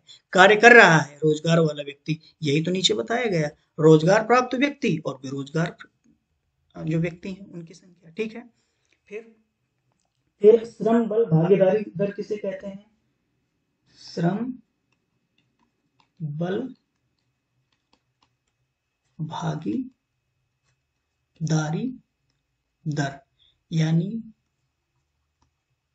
ये वो टर्म्स हैं जिनको समझने के बाद जब आप किसी भी आर्थिक दस्तावेज को पढ़ेंगे तो आपको पूरे समझ में आने लगेंगे। जब पूरे समझ में आने लगेंगे तो याद भी हो जाएंगे और उनका जहां इस्तेमाल करना है कर सकते हैं। Labour force participation rate, short में आपको लिखा मिलेगा LFPR, और यही हिंदी में लिख देंगे LFPR। तो क्या है LFPR का मतलब? क्या है? श्रम बल भागीदारी दर, यानी कि कितने लोग भागीदार हैं इस श्रम बल को उपलब्ध करवाने में। श्रम बल भागीदारी का मतलब है कि श्रम बल और काम करने वाली जो लोग हैं उनके बीच में क्या रेशियो है। और इसको हम ऐसे समझ सकते हैं, इसका जो फार्मूला होता है वो फार्मूला है कि श्रम बल, हम लोग समझ चुके थे श्रम बल क्या है, बटे काम, समझिएगा टर्म समझिए, काम करने योग्य आबादी इंटू 100। अब इस फार्मूले से आप LFPR निकाल सकते हैं। जैसे श्रम बल क्या है? श्रम बल में तो भाई साहब वो सभी लोग आ गए। कौन लोग आ गए? समझिए पॉइंट को। जो पहले आप देख रहे थे कि चाहे रोजगार में लगे हों और चाहे बेरोजगार लोग हों, ऐसे लोग जो काम करने की योग्यता रखते हैं और काम करना चाहते हैं और काम में लगे भी हैं, इनको मिला करके श्रम बल बन गया। फिर काम करने योग्य आबादी, अब इसमें सर सभी आ गए, 65 से लेकर 64 वर्ष की आयु के सभी लोग। अब इसको दूसरा और भी क्या लिख सकते हैं? इसको कुल जनसंख्या भी लिख सकते हैं। साधारण शब्दों में देखा जाए तो इसको हम कुल जनसंख्या भी लिख सकते हैं, तो कंफ्यूज नहीं होना है। कुल जनसंख्या भी लिख सकते हैं, गुणे 100 करेंगे तो LFPR निकल आएगा। अब एक चीज और समझा दूं यहाँ पर कि अगर आपको प्रति 1000 लोगों में LFPR यानी लेबर फोर्स पार्टिसिपेशन रेट निकालना हो, तब क्या करेंगे सर? तब सेम फार्मूला लगाएंगे, श्रम बल अपॉन काम करने योग्य आबादी या फिर कुल जनसंख्या इंटू 100 की जगह 1000 रख देंगे, तो 1000 लोगों में जो LFPR होगा वो निकल के आ जाएगा। समझ में आई बात? ठीक है, आगे बढ़ते हैं। अब देखते हैं हम वर्क फोर्स, कार्य बल। कार्य बल, वर्क फोर्स, समझिएगा कि टर्म को ध्यान से समझिएगा, तब आप जान पाएंगे कि जो अलग अलग एक जैसे दिखने वाले, एक जैसे लगने वाले शब्द हैं, उनका अलग अलग क्या अर्थ है और महत्व क्या है। वर्क फोर्स सर क्या है? वर्क फोर्स जो वास्तव में कहीं पर किसी संगठन में, किसी जगह पर, चाहे संगठन में हो या असंगठित क्षेत्र में हो, कार्य करने वाले लोग हैं, उसे ही हम बोलते हैं वर्क फोर्स। ठीक। अब इससे पहले जो हमने पढ़ा था श्रम बल, है ना? श्रम बल क्या था, दोनों में क्या डिफरेंस है? ये है लेबर फोर्स। श्रम बल वो है कि जो काम करने वाले लोग हैं। लेबर फोर्स कौन है? कि काम करने योग्य तो व्यक्ति हैं, लेकिन इसमें से कुछ काम में लगे व्यक्ति हैं और कुछ बेरोजगार व्यक्ति हैं। समझे बात को? श्रम बल का मतलब है काम करने वाले व्यक्ति भी हैं और बेरोजगार व्यक्ति भी शामिल हैं, और ये सभी क्या हैं? काम करने के योग्य व्यक्ति हैं। यानी हमारे पास इतना श्रम उपलब्ध है। और वर्कफोर्स क्या है? कि इनमें से जो काम करने वाले लोग हैं उनको हम वर्कफोर्स में गिनते हैं। अब अगला टर्म श्रमिक जनसंख्या अनुपात, या श्रमिक क्या कहिए या फिर कामगार कहिए, वर्कर जनसंख्या अनुपात। नाम से ही समझ में आ रहा होगा कि पूरी जनसंख्या में कितने लोग काम कर रहे हैं, क्या अनुपात है पूरी जनसंख्या के संदर्भ में। यानी काम करने वाले लोगों और कुल जनसंख्या के बीच जो अनुपात है उसको इस फार्मूले से निकाला जाता है और उसी को बोला जाता है श्रमिक काम या कामगार जनसंख्या अनुपात। इसको वर्कर पॉपुलेशन रेशियो बोलते हैं, या फिर WPR। ऐसे भारी भारी शब्द आपको देखने को मिलते हैं ना कहीं पर, WPR क्या है, LFPR क्या है, तो आप चौंक जाते हैं कि सर क्या ही पूछ लिया, लेकिन आज के बाद नहीं चौंकेंगे। अब इसको निकालने के लिए जितने भी लोग कार्य कर रहे हैं, कार्य करने वाले लोगों की संख्या बटे में वही कुल जनसंख्या, जिसको भ्रमित करने के लिए मैं क्या कह सकता हूं? जिसको भ्रमित करने के लिए मैं या फिर परीक्षा में ये भी कह सकते हैं काम करने योग्य आबादी, इसको हम कुल जनसंख्या भी मैं कह सकते हैं। ठीक है, तो कार्य करने वाले लोगों की संख्या अपॉन कुल जनसंख्या, और इसको 100 से मल्टीप्लाई कर देंगे तो हमारा WPR यानी कामगार जनसंख्या अनुपात निकल आएगा। सेम अगर कामगार जनसंख्या अनुपात प्रति 1000 लोगों में निकालना हो तो काम करने वाले लोगों की संख्या अपॉन कुल जनसंख्या इंटू 1000 आप दे देंगे, तो फिर 1000 लोगों में कार्य करने वाले लोगों की कार्यगर जनसंख्या अनुपात निकल आएगा। ठीक है, अब ये कार्य करने वाले लोगों की संख्या भी दिया होना चाहिए, कुल जनसंख्या भी हमें पता होना चाहिए, तब जा करके हमें इसकी वैल्यू निकाल पाएंगे हम। ठीक है, अच्छा एक चीज और समझ लीजिए, अगर नहीं समझ पा रहे हैं तो ये तो बड़ा इजी है, मैंने बताया अभी। बेरोजगारी दर कैसे निकालते हैं? बेरोजगारी दर निकालते हैं जितने भी बेरोजगार लोग हैं और जितनी कुल जनसंख्या है ना, इसको 100 से गुणा कर देंगे तो बेरोजगारी की दर निकल आएगी, मैंने पहले ही बताया है। अब इन बेरोजगारों को हम क्या कहेंगे? जो व्यक्ति काम करने की तलाश में और काम करने की इच्छा और योग्यता दोनों है, ठीक है। ऐसे व्यक्ति को नहीं हम बेरोजगार कहेंगे जिसकी काम करने की इच्छा ही नहीं है और योग्यता है ना, वो घर पे बैठा हुआ काम करना ही नहीं चाहता, तो उसे बेरोजगार के रूप में हम नहीं काउंट करेंगे। तो बेरोजगारी की परिभाषा को बहुत ध्यान से याद रखिएगा। दर निकालने के लिए जितने भी बेरोजगार हैं उनकी संख्या और कुल जनसंख्या, या यहाँ पर ये कंफ्यूज करने के लिए कह सकता है कार्य करने योग्य आबादी, और इसमें से 100 का मल्टीप्लाई कर देंगे तो आपकी बेरोजगारी दर निकाल लेंगे। अगर 1000 में निकालना है तो आपको वही ट्रिक लगानी होगी, जितनी बेरोजगारी संख्या दी गई, बेरोजगारों की संख्या दी गई है और जितनी जनसंख्या दी गई है उसमें से 1000 का आप मल्टीप्लाई कर देंगे। यहीं पर 3 टर्म्स और समझते हैं। एक होता है पूर्णकालिक कर्मचारी, फुल टाइम वर्कर, है ना, और दूसरा होता है संगठित क्षेत्र का वर्कर, यानी ऑर्गेनाइज्ड सेक्टर में जो वर्क काम करता है उसे हम संगठित क्षेत्र का कामगार कहते हैं। और फिर असंगठित क्षेत्र कामगार। अब क्या क्या होते हैं सर? पूर्णकालिक कर्मचारी कौन होता है? तो पूर्णकालिक कर्मचारी वो होता है जो एक साल में 273 दिन काम करता है, प्लस उसके साथ साथ एक दिन में वो 8 घंटे का फुल ड्यूटी करता है, तो ऐसे व्यक्ति को माना जाएगा पूर्णकालिक कर्मचारी है। जैसे सरकारी कर्मचारी है उसे पूर्णकालिक कर्मचारी माना जाता है, ठीक। पूर्णकालिक कर्मचारी के लिए बस इतनी जानकारी इनफ है। संगठित क्षेत्र का व्यक्ति किसे माना जाएगा सर? संगठित क्षेत्र का व्यक्ति उसे माना जाएगा जिसको पहली चीज की जॉब सिक्योरिटी हो, चाहे कहीं हो, चाहे वो प्राइवेट भी हो सकता है या पब्लिक सेक्टर में भी हो सकता है। जॉब सिक्योरिटी हो पहले तो। दूसरा कि उसको सैलरी के साथ साथ अदर एडवांटेज जैसे कुछ पेड हॉलीडेज प्लस हेल्थ की फैसिलिटी,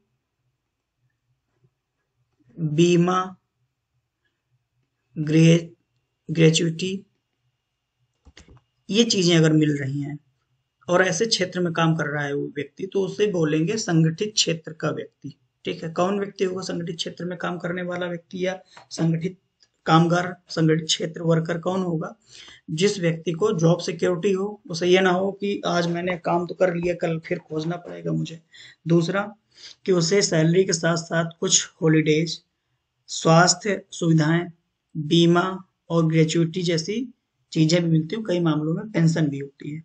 असंगठित क्षेत्र का वर्कर किसे कहा जाएगा सर? असंगठित क्षेत्र का वर्कर उसे कहा जाता है जो जिनके पास में किसी भी तरह की जॉब सिक्योरिटी नहीं होती है और इन लोगों को कोई भी श्रम कानूनों की सुरक्षा भी नहीं मिलती है। ना तो श्रम कानून सुरक्षा मिलती, ना ही कोई सुविधा मिलती है। अगर ऐसे क्षेत्र में कोई व्यक्ति काम कर रहा है तो उसे माना जाएगा असंगठित क्षेत्र का वर्कर या असंगठित क्षेत्र का कामगार। कौन हो सकता है असंगठित क्षेत्र का वर्कर? बताएं।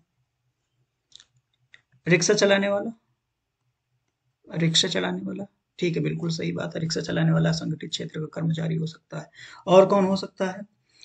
कोई वेंडर जो फेरी लगाता है वो भी हो सकता है। कोई छोटा गुमटी चलाने वाला, छोटा गुमटी चलाने वाला व्यक्ति भी क्या हो सकता है?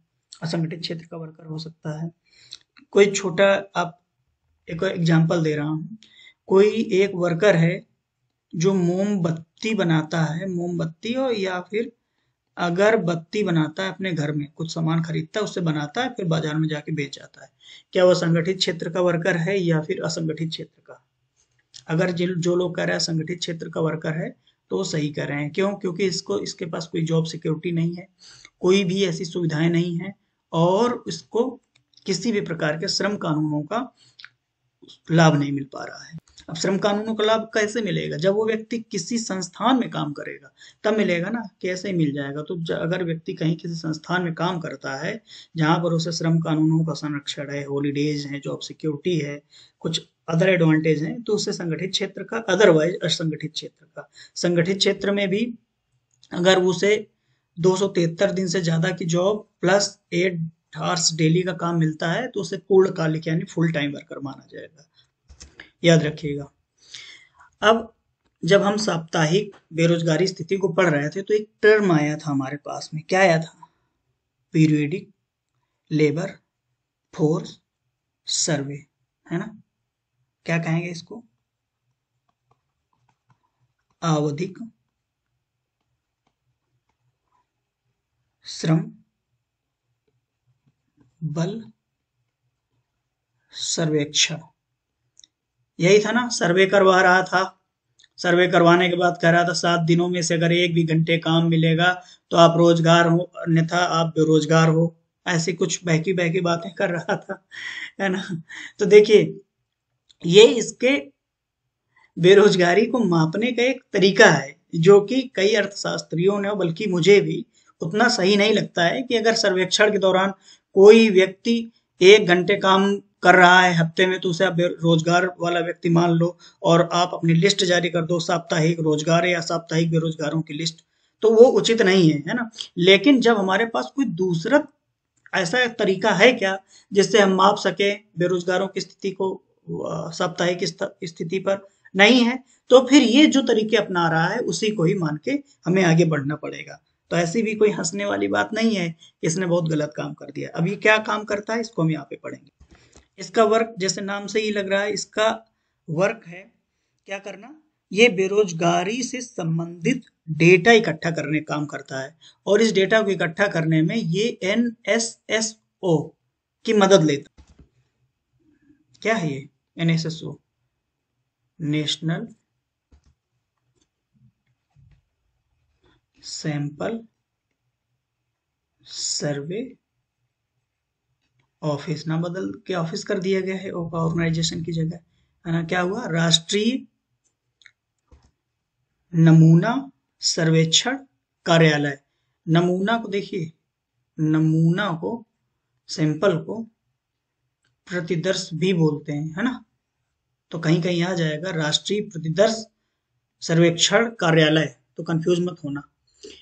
एनएसएसओ के साथ मिल करके बेरोजगारी से संबंधित डेटा को कलेक्ट करने का प्रयास करता है और अपनी रिपोर्ट जारी करता है। कब कब रिपोर्ट जारी करता है? तिमाही, है ना?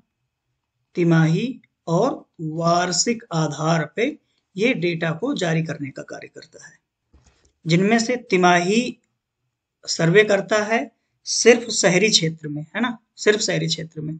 और वार्षिक जो रिपोर्ट देता है वो शहरी प्लस ग्रामीण दोनों क्षेत्रों के लिए देता है। मैं इंपॉर्टेंट फैक्ट बता रहा हूँ, उसको आप नोट भी कर सकते हैं शॉर्ट नोट की तरह। अब इसके अंतर्गत ये किसी मिनिस्ट्री के अंतर्गत कार्य करता होगा। ये कार्य करता है, भारत सरकार की एक मिनिस्ट्री है जिसको बोलते हैं सांख्यिकी और कार्यक्रम कार्यान्वयन मंत्रालय। कौन सा? Ministry of statics and programme implementation. इस मंत्रालय के अंतर्गत आवधिक श्रम बल सर्वेक्षण या फिर periodic labour force survey NSSO के साथ मिल करके बेरोजगारों की संख्या का पता लगाने के लिए तिमाही और वार्षिक स्तर पर क्या करता है, सर्वेक्षण कराता है और इस आधार पे वो शहरी क्षेत्र में 3 महीने के लिए, ग्रामीण क्षेत्रों में वार्षिक एक रिपोर्ट जारी करता है, जिससे हमें पता लगता है कि देश में बेरोजगारी की स्थिति क्या है। अब ये मोस्टली किन किन चीज़ों का यूज करता है कलेक्ट करने के लिए डेटा? देखो, पहले तो ये देखता है कि अनएम्प्लॉयमेंट रेट क्या है। मैंने बताया था अनएम्प्लॉयमेंट रेट निकालने का क्या फार्मूला है। दूसरा क्या ये संकेतक लेता है, दूसरा क्या ये मानक लेता है बेरोजगारों को देखने के लिए। LFPR labour force participation rate, यानी सहभागिता दर भी बोलते हैं इसको। क्या बोलते हैं? सहभागिता दर। सहभागिता दर को देखता है। और तीसरा क्या कर सकते हैं? तीसरा ये WPR को देखता है, वर्क फोर्स पॉपुलेशन रेशियो, है ना, कार्य बल सहभागिता दर। इसको देखता है, 3 पॉइंट्स को देखता है कि कितना है, उसी आधार पे बेरोजगारी की स्थिति को दिखाता है। कई बार आपको जो इकोनॉमी का सबसे टफेस्ट क्वेश्चन बनाएगा यूपीएससी, वो ऐसे ही बनाता है कि पीरियडिक लेबर फोर्स सर्वे करने के लिए 3 मापदंडों का प्रयोग करता है, अनएम्प्लॉयमेंट रेट, LFPR और WPR, और नीचे लिखा लगा देगा ओकुन का नियम या ओकुन्स लॉ। अब कोड दे देगा, निम्नलिखित में से कौन का प्रयोग PLFS अपने सर्वे को बेरोजगारी की दर को मापने के लिए, बेरोजगारों की संख्या निकालने के लिए किन मापदंडों का या किन संकेतकों का प्रयोग करता है। ओकुन का संकेतक लिख सकता है या कुछ और पॉइंट डाल सकता है। अब आपने पढ़ रखा होगा तो आप पता चल जाएगा कि UR, LFPR और WPR को मापने के लिए प्रयोग में लाया जाता है, ओकुन के लॉ को नहीं लाया जाता है। तो यहाँ से कोड को चूज करके आप एक क्वेश्चन अपना पक्का कर लेंगे। डीप क्वेश्चन आपको यहीं से मिलता है, और ये आप ऊपर ऊपर पढ़ करके नहीं भाग सकते हैं।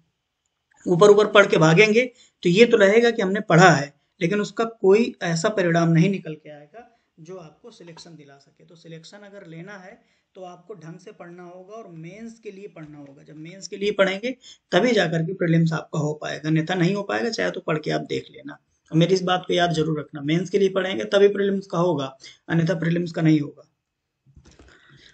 इसके इंपॉर्टेंट चीजों को देख लिया। ग्रामीण और शहरी क्षेत्रों में करता है, कब कब करता है? 3 महीने, हर 3 महीने में शहरी क्षेत्रों के लिए, और ग्रामीण और शहरी में दोनों के लिए वार्षिक आधार पे ये सर्वेक्षण करता है, डेटा कलेक्शन का काम करता है। ठीक है, डेटा कलेक्शन कैसे? जाहिर सी बात है, घर घर जाकर करेगा, है ना, और या फिर ऑर्गेनाइजेशन जहाँ वर्क करते हैं लोग वहां जाकर के करेगा। इसकी रिपोर्ट जो आती है ना, इसकी जो रिपोर्ट आती है उसके बेसिस पे भी नीतियां बनाने के लिए सरकार प्रयोग में लाती है। सरकार हेल्प लेती है इस रिपोर्ट की कि बेरोजगारों के लिए किस तरह की स्थिति वर्तमान में है और हमें क्या क्या नीतियां बनाई जानी चाहिए। अब देखिए, पीरियडिक लेबर फोर्स सर्वे की, ये चूंकि अपनी रिपोर्ट वार्षिक स्तर पर निकालता है, तो 2023-24 की भी कुछ इसने रिपोर्ट निकाली होगी, और उस रिपोर्ट में क्या निकल के आया, कुछ इंपॉर्टेंट मैं फैक्ट यहाँ पे आपको बता देता हूँ। और करंट अफेयर के मामले में एक चेतावनी आपको दे देता हूँ। करंट अफेयर में आप जब जाएंगे ना, तो ये जैसे PLFS इकोनॉमी का एक सर्वे है, इसका रिपोर्ट आएगी, वो कुछ लोगों ने 3 से 4 पेज में रख रखा होगा। कुछ अभी आज आने वाला है आपका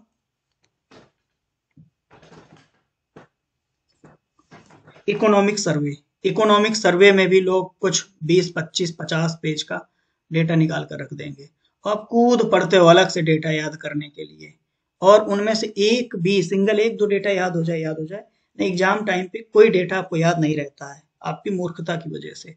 तो मेरा जो सजेशन है उसको आप फॉलो करो कि आप जो भी रिपोर्ट है किस चैप्टर से संबंधित है, उस चैप्टर में ही उसके कॉन्सेप्ट पढ़ते पढ़ते शामिल कर लो, और जो महत्वपूर्ण पॉइंट्स है बस उनको याद रखो, वही एग्जाम में आएंगे और उसी से ही आपका सिलेक्शन होगा। उसके अतिरिक्त तो बहुत ज्यादा आप फैक्ट को, डेटा को, खास तौर पे डेटा जरूरी है और फैक्ट जरूरी है, लेकिन इकोनॉमी में इतना जरूरी नहीं है जितने आप लोग कलेक्ट करते हो। अब देखो, इसका एक एग्जाम्पल मैं देता हूँ। मैंने इसके नोट्स में आपको बताने के लिए, समझाने के लिए कि मैं जो बताऊंगा वो मैं सरल तरीके से 2-3-4 पॉइंट्स बताऊंगा, उसका कंक्लूजन, और वही आपके एग्जाम में आ जाएगा। और आप लोगों को क्या चाहिए रहता है और क्या पढ़ते हो, एक एग्जाम्पल में बताता हूँ। देखो ये नोट्स है आपका। अब इस नोट्स में मैंने इस सर्वे की कुछ बातें इंक्लूड की हैं, है ना। हाँ ये देखिए, ये देखिए, ये आ गया। एक मिनट दीजिएगा मुझे। आवधिक श्रम बल सर्वेक्षण क्या है, पीएलएफएस, है ना। पीएलएफएस के बारे में हम लोग बात कर रहे थे। क्या बात कर रहे थे सर, कि इसकी कुछ रिपोर्ट कि 2023 और 24 में इसने कुछ जारी किया है, उसके बारे में हम लोग पढ़ना था हमें मैं बताने भी जा रहा था। और मैं बताता सिर्फ 3 से 4 पॉइंट। अब इसको जो सरकार ने निकाला है वो कितना लंबा निकाला है, देखिए। 1 पॉइंट, 2 पॉइंट, और देखिए फैक्ट कितने कितने, एक फैक्ट है ना, दूसरा फैक्ट है, तीसरा फैक्ट है, चौथा फैक्ट है, पांचवा छठवां फैक्ट है। इसी तरह 1, 2, है ना, 3, 4, फिर 5, 6। अब देखिए ये पॉइंट मैंने बहुत बहुत कम करके लिए हुए हैं, तब जा करके आपको इतना ढेर सारा फैक्ट आपको पढ़ना है। अब इसमें से कुछ निकाल पाओगे काम का, कुछ काम की चीजें निकाल पाएंगे, काम की चीजें नहीं आ पाएंगी। क्यों? क्योंकि भाई साहब इसमें काम का जो है वो तय कर पाना आप उतना सक्षम नहीं हो पाएंगे अभी, कि आप तय कर पाएं कि सर इसमें क्या काम का है क्या नहीं है। इसलिए उसको और सरल ढंग से मैंने निकाल करके आपको खुद ही बता दिया है। और इसको मैंने एक इस नोट्स में ही पहले भी आपको यहाँ पर एक बार देखिए, देखिए कुछ निष्कर्ष निकाल के दिए, बस 3 पॉइंट आपको निकाल के दे दिए। क्या क्या निकाल के दिए हैं, पीएलएफएस के 2023-24 के निष्कर्ष क्या है। बेरोजगारी दर इसने निकाली है 3.2%, और इसमें भी कहा है शहरी क्षेत्रों में, कहाँ पर, शहरी क्षेत्रों में ज्यादा है। फिर श्रम बल सहभागिता दर कौन सी, लेबर फोर्स पार्टिसिपेशन रेट कितना है, 60% है। यानी कि इसमें लगभग जो हमारे पास लेबर फोर्स है ना, लेबर फोर्स का सिर्फ 60% ही हमारे पास अवेलेबल है काम करने के लिए, सॉरी लगा हुआ है। अवेलेबल तो पूरा है, उस लेबर फोर्स का 60% ही हमारा काम पे लगा हुआ है। और डब्ल्यूपीआर कार्यबल सहभागिता दर कितनी है, 58%। बस 3 पॉइंट आप याद रखो। अब पीएलएफएस से रिलेटेड कोई भी क्वेश्चन आएगा, इन 3 पॉइंट से ज्यादा नहीं बनेगा। इन्हीं 3 पॉइंट्स को बढ़ा बढ़ा करके नीचे लिखा गया है। ठीक है, तो ध्यान रखिएगा आप लोग कि जो भी नोट्स मैं दे रहा हूँ या जो भी पॉइंट्स मैं बता रहा हूँ, या मैं नहीं भी जिसके बाद जो डेटा दे रहा हूँ या नोट्स दे रहा हूँ, और आप कहीं अलग से पढ़ रहे हैं, तो ऐसे मामलों में इकोनॉमिक फैक्ट्स को जितना कम से कम रखें, जितना काम का टू द पॉइंट रखेंगे, उतना ज्यादा आपके लिए अच्छा होगा। अब आगे देखते हैं। हाँ, तो इसके बारे में हम लोगों ने पढ़ लिया कि कितना कितना था। बेरोजगारी दर थी लगभग 3.2% थी। फिर कार्य सहभागिता दर डब्ल्यूपीआर कितना था, डब्ल्यूपीआर लगभग लगभग 58.2 था। लेबर फोर्स पार्टिसिपेशन रेट लगभग 60% के आसपास था। ठीक। अब देखिए, अब इसके लाभ वगैरह तो हमने देख लिया कि सरकार को नीतियां बनाने में मदद मिलती है ना। इकोनॉमिस्ट इसका प्रयोग करके, रिसर्च एंड आर&डी करके इकोनॉमी को और मजबूत कैसे बनाया जाए, बेरोजगारों को रोजगार कैसे दिया जाए, बेरोजगारी की स्थिति को कम कैसे किया जाए, ये सब पॉलिसी एंड रूल्स बनाते हैं।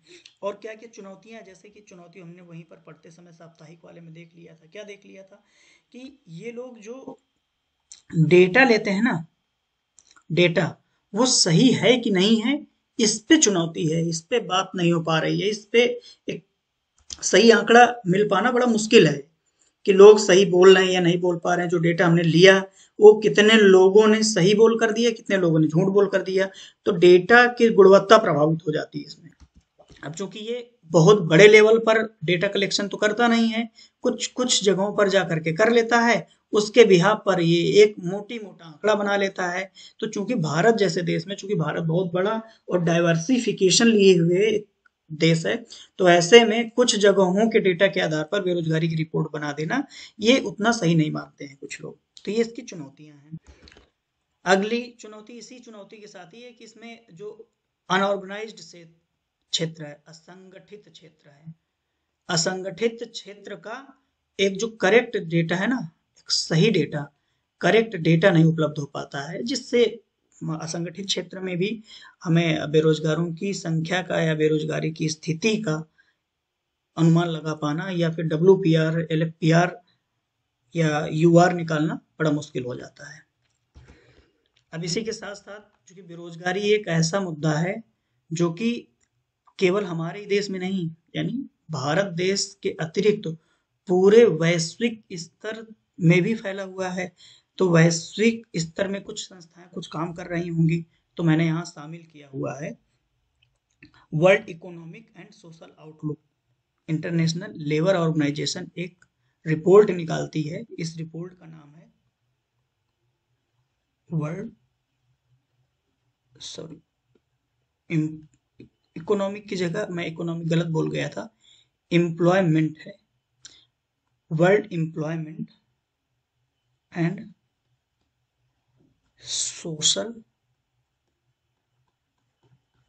आउटलुक, ईयरली इसकी रिपोर्ट आती है और हम लोग 2024 में जो रिपोर्ट आई है उसको पढ़ेंगे।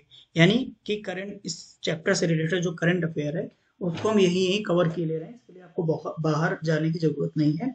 और प्रत्येक, जैसा कि हमेशा कहता आया हूँ कि प्रत्येक चैप्टर का जो करंट अफेयर है मैं उस चैप्टर में ही आने वाली संस्थाओं में, उस चैप्टर में आने वाले पॉइंट्स में कवर करा दूंगा। आपको बाहर बहुत ज्यादा मेहनत करने की जरूरत नहीं पड़ेगी, ठीक है। अभी क्या काम करती है सर, ये काम यही करती है कि अंतरराष्ट्रीय स्तर पर रोजगार को, है ना, रोजगार में लगे हुए लोगों की या बेरोजगार लोगों की सामाजिक सुरक्षा और श्रम बाजार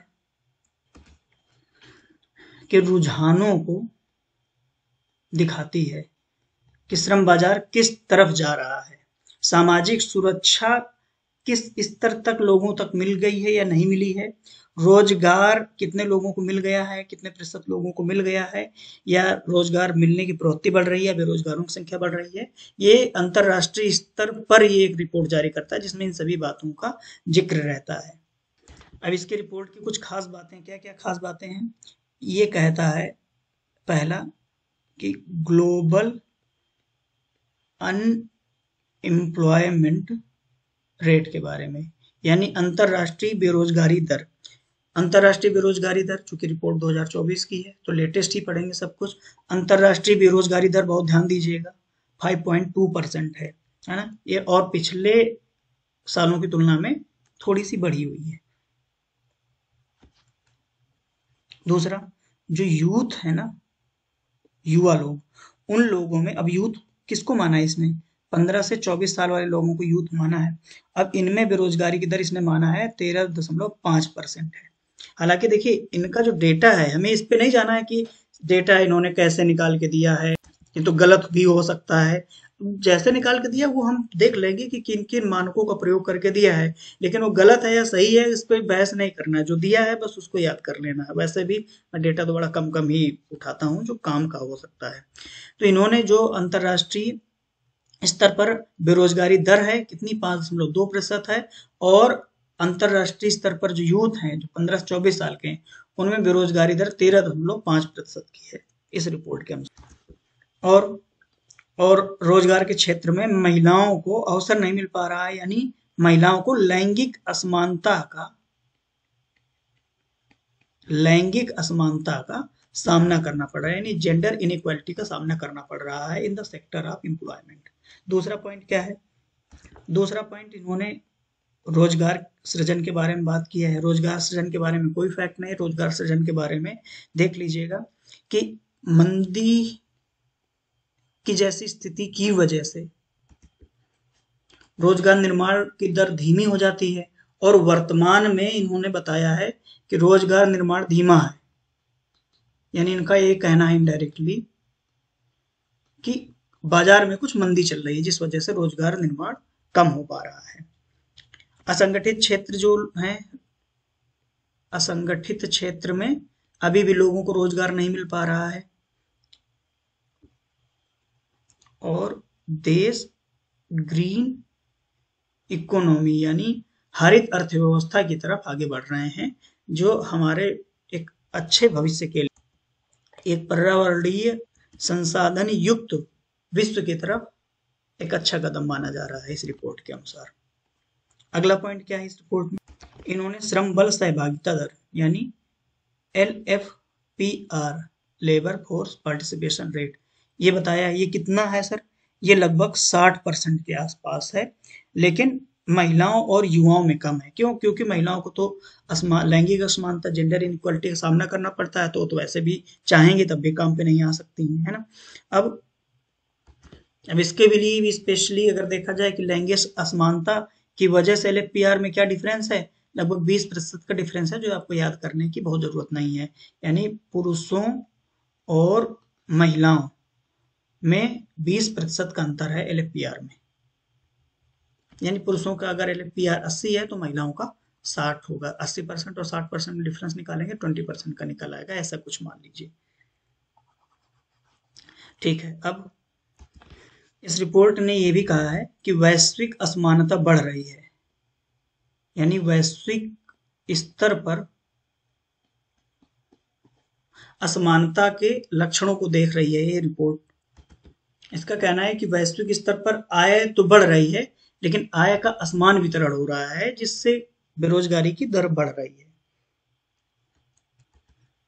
और आय बढ़ेगी और आय किसी एक व्यक्ति के पास जाएगी तो सीधा सीधा सा बात है कि रोजगार और सामाजिक स्थिरता भी प्रभावित होगी।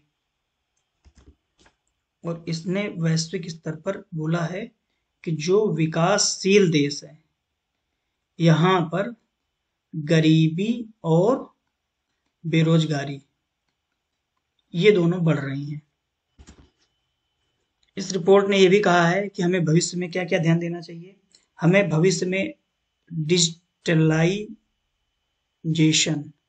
यानी डिजिटलीकरण और AI इनकी वजह से नौकरियां खत्म हो रही हैं, तो इनका हमें एक संतुलन बनाना चाहिए, एक संतुलित प्रयोग करना चाहिए कि इसकी वजह से मानवता में या मानव के सामाजिक संरचना में कोई इस प्रकार का बदलाव ना आ जाए जिससे लोगों में विद्रोह की भावना उठे। अब चूंकि विद्रोह की भावना का मतलब ये है कि जब लोग बेरोजगार रहेंगे, गरीब रहेंगे, तो राजनीतिक स्थिरता को उत्पन्न कर देंगे, विद्रोह करेंगे, राजनीतिक स्थिरता होगी, एक देश प्रभावित होगा। और अगर किसी मजबूत विकासशील देश में बेरोजगारी की वजह से ऐसी स्थितियां देखने को मिली तो पूरे विश्व को भी प्रभावित होना पड़ सकता है। तो इसलिए इन्होंने चेतावनी दी है कि जो डिजिटलाइजेशन और AI का प्रयोग बढ़ रहा है उससे नौकरियां कम हो रही है और इसके संतुलन में लाए जाने की आवश्यकता है। दूसरा कि कुछ देश तो ग्रीन इकोनॉमी बढ़ावा दे रहे हैं, लेकिन कुछ देश ग्रीन इकोनॉमी का बढ़ावा देने का दिखावा कर रहे हैं। तो वास्तविकता में ग्रीन इकोनॉमी को विकसित देशों को पहले अपनाना चाहिए और प्रमोट करना चाहिए अन्य देशों को भी ग्रीन इकोनॉमी को अपनाने में। ग्रीन इकोनॉमी को अपनाएंगे तो संसाधनों का पर्याप्त उपलब्धता सभी के लिए हो पाएगी, क्योंकि अगर हमारे पास प्राकृतिक संसाधन ही नहीं होंगे तो फिर हम किस स्तर पर उत्पादन और सेवा क्षेत्रों को मजबूत कर पाएंगे। इसलिए ग्रीन इकोनॉमी को बढ़ाने के लिए फोकस करने की बात की है इस रिपोर्ट ने। इसने ये भी कहा है कि देशों को कुछ पॉलिसीज बनानी चाहिए, किस किस क्षेत्रों में, स्किल डेवलपमेंट के क्षेत्र में बनानी चाहिए, सोशल सिक्योरिटी देने के लिए पॉलिसी बनानी चाहिए अगर किसी भी देश में नहीं है तो, जेंडर इक्वलिटी को बढ़ावा देने वाली पॉलिसीज बनानी चाहिए। और क्या करना चाहिए, बार बार कह रहा है, ग्रीन इकोनॉमी को बढ़ावा देने वाली ये पॉलिसीज हर देश को बनानी चाहिए ताकि इनके यहाँ पर क्या है, बेरोजगारी और गरीबी को कम किया जा सके। ठीक है, ये अंतरराष्ट्रीय एक रिपोर्ट थी, इसको भी हमने पढ़ लिया। एक भारत की रिपोर्ट को पढ़ लिया बेरोजगारी को लेकर के। अब सर एक टर्म है, ये खुद से करना है। भारत में हालांकि नोट्स में दिया हुआ है बेरोजगारी के कारण, है ना। ये ऐसी चीजें इसको मुझे बताना उतना उचित नहीं है, खुद ही सोचो भाई, UPSC का प्रिपरेशन कर रहे हो, कम से कम 10 कारण आपको पता होने चाहिए कि बेरोजगारी का क्या कारण है। पहला तो खुद ही पता होना चाहिए कि इतना ज्यादा जनसंख्या वृद्धि हो रही है, जिसको देखो वही कह रहा है मैं शादी करूंगा शादी करूंगा। कोई उद्देश्य से नहीं है, उद्देश्य से पूछ लो तो उसको ये है कि मुझे वंश बढ़ाना है, बच्चा होना चाहिए, बच्ची होनी चाहिए, लेकिन क्या करना है उन बच्चे बच्चियों को पैदा करके, इसका कोई ठोस जवाब उनके पास नहीं है। वही गोल मोल आपको जवाब देंगे। तो पहला तो यही बड़ा कारण है, जनसंख्या वृद्धि, है ना। और जनसंख्या वृद्धि, अनियमित जनसंख्या वृद्धि, कोई उसमें रूल रेगुलेशन नहीं है, बस पैदा किए जाओ पैदा किए जाओ। तो जनसंख्या वृद्धि भी बेरोजगारी का कारण है ना। और इसी वजह से क्या होता है कि कई, जब आगे पैदा हुए बच्चे आगे बढ़ते हैं, वो श्रम बल में शामिल हो गए। श्रम बल हमने देखा ही था क्या है। अब वो आएंगे तो उनको नौकरियां मिल नहीं पाएंगी, क्यों? क्योंकि अवसर नहीं है तो नौकरियां नहीं है। दूसरा क्या हो सकता है? दूसरा हो सकता है सर, हमारी शिक्षा प्रणाली ऐसी, हमारी शिक्षा प्रणाली में कमियां हैं। क्या क्या कमियां हैं? कि हमारे पास रोजगार उन्मुखी शिक्षा नहीं है, यानी एम्प्लॉयमेंट ओरिएंटेड एजुकेशन नहीं है। कौन सी एजुकेशन है? हमारा थ्योरेटिकल एजुकेशन है कि ये रट लो, ये पढ़ लो, पास हो जाओ, बस। कर क्यों पास होना है, इसका कोई खास या ठोस उद्देश्य नहीं है। आप कहीं पूछेंगे तो कहेगा हमको डीएम बनना है, हमको पीएम बनना है, हमको सीएम बनना है, ऊट पटांगे जवाब देंगे। लेकिन कोई ठोस ऐसा जवाब किसी स्टूडेंट से मिलना बड़ा मुश्किल हो जाता है कि वो शिक्षा क्यों प्राप्त कर रहा है। तीसरा क्या हो सकता है? स्किल की कमी हो सकती है ना। कि उसने शिक्षा प्राप्त कर ली, अब जाहिर सी बात है कि उसने ऐसे शिक्षा प्राप्त कर लिया है कि जिसका कोई ठोस आधार नहीं है, तो स्किल तो होगी ही नहीं, स्किल कमी रहती है। फिर और क्या रहता है कि बेरोजगारी इसलिए भी ज्यादा है कि हमारे देश में जो अनऑर्गेनाइज्ड अनऑर्गेनाइज्ड सेक्टर है, वो लगभग लगभग 80% है। अनऑर्गेनाइज्ड में आप समझ रहे हैं, छोटे दुकानदार, रेहड़ी, खोमचे वाले, गली गली जो वेंडरशिप करते हैं वो लोग, छोटे गुमटी वाले, है ना, रिक्शा चलाने वाले, टेम्पू चलाने वाले, ये सब अनऑर्गेनाइज्ड सेक्टर में आते हैं। ये लगभग 80% वर्कर हैं। और इनको जो नौकरियां मिलती हैं वो या तो अंडर एम्प्लॉयमेंट होती हैं, या अनस्टेबल होती हैं कि एक दिन मिली अगले दिन नहीं मिली। मान लीजिए किसी घर बन कहीं पर घर बन रहा है, वहां मजदूर की जरूरत है, और घर बनने में केवल 5 दिन लगा, उदाहरण के लिए 5 दिन लगा। तो 5 दिन तक काम मिला, उसके बाद पता चले अगर वो जहाँ रहता है आसपास कहीं कोई घर नहीं बन पा रहा है, तो वो तब तो फिर वो बेरोजगार ही रह जाएगा। तो अनऑर्गेनाइज्ड सेक्टर 80% है। और यहाँ पर या तो अंडर एम्प्लॉयमेंट है या तो अनएम्प्लॉयमेंट है। तो अनऑर्गेनाइज्ड सेक्टर का भी एक बृहद रूप होने की वजह से भी बेरोजगारी बढ़ती है या बेरोजगारी पाई जाती है। और क्या हो सकता है सर? और इंडस्ट्रियल सेक्टर की धीमी गति, औद्योगिकरण उतना तेजी से नहीं हो रहा है जितना हमारे देश में उपलब्ध जनसंख्या है के अनुरूप होना चाहिए। उसके अनुरूप अगर हो जाए, यानी जितनी जनसंख्या बढ़ रही है उसी अनुरूप में इंडस्ट्रियलाइजेशन भी बढ़ जाए, तो फिर क्या हो जाएगा? बेरोजगारी को कम किया जा सकता है, लेकिन उस स्तर पर औद्योगिकरण हो नहीं पा रहा है। ठीक। साथ ही साथ जितने क्षेत्र में हुआ है उसमें रोजगार के बिल्कुल सीमित अवसर हैं। और साथ साथ जो एमएसएमई वगैरह हैं, इनको प्रमोट करने के लिए जो स्कीम्स बनाई गई हैं वो पर्याप्त नहीं है। तो हम एक ही पॉइंट में इसको समेट देंगे कि इंडस्ट्रियलाइजेशन का धीमी गति से बढ़ना भी बेरोजगारी का एक कारण है। और क्या कारण हो सकता है सर? ग्रामीणों को भी तो लो। एग्रीकल्चर सेक्टर में क्या क्या दिक्कतें हैं? एग्रीकल्चर सेक्टर में भाई यही है कि कृषि में ज्यादा निर्भरता है, जिस वजह से बेरोजगारी बढ़ी हुई है। और क्या है? आ, कम उत्पादकता हो रही है, इस वजह से भी बेरोजगारी बढ़ती है ना। और और क्या कारण हो सकता है? क्या कोई स्कीम्स में गड़बड़ियां हो सकती हैं? गवर्नमेंट स्कीम्स को ले लेते हैं बेरोजगारी के कारण के रूप में। अब देखिए, जब आप लिखेंगे तो कुछ लोग ऐसा कहते हैं कि जब आप यूपीएससी का पेपर लिखो तो सरकार की बुराई मत करो। और मैं ऐसा कहता हूँ, सरकार की बुराई मत करो, लेकिन आलोचना आप कर सकते हैं। आलोचना का मतलब है कि हम एक सॉल्यूशन दे रहे हैं, उसमें अगर कोई भी सरकारी योजना है या सरकारी कार्यक्रम है, उस कार्यक्रम के संचालन में, कार्यान्वयन में कोई ऐसी ग्लिच है, कुछ ऐसी चीज है जिसका सॉल्यूशन आपके पास है, और अब आप समझ पा रहे हैं कि वो सॉल्यूशन काम कर जाएगा, तो उसको आप बिल्कुल लिख सकते हैं कि गवर्नमेंट स्कीम्स में कुछ खामियां हैं और जिसके सब समाधान ये हैं। तो फिर अब आपको बहुत अच्छा नंबर मिलेगा। ऐसे ही लोगों को तो खोज रहे हैं जो समस्याओं को उठा करके उस पर समाधान दे पाए।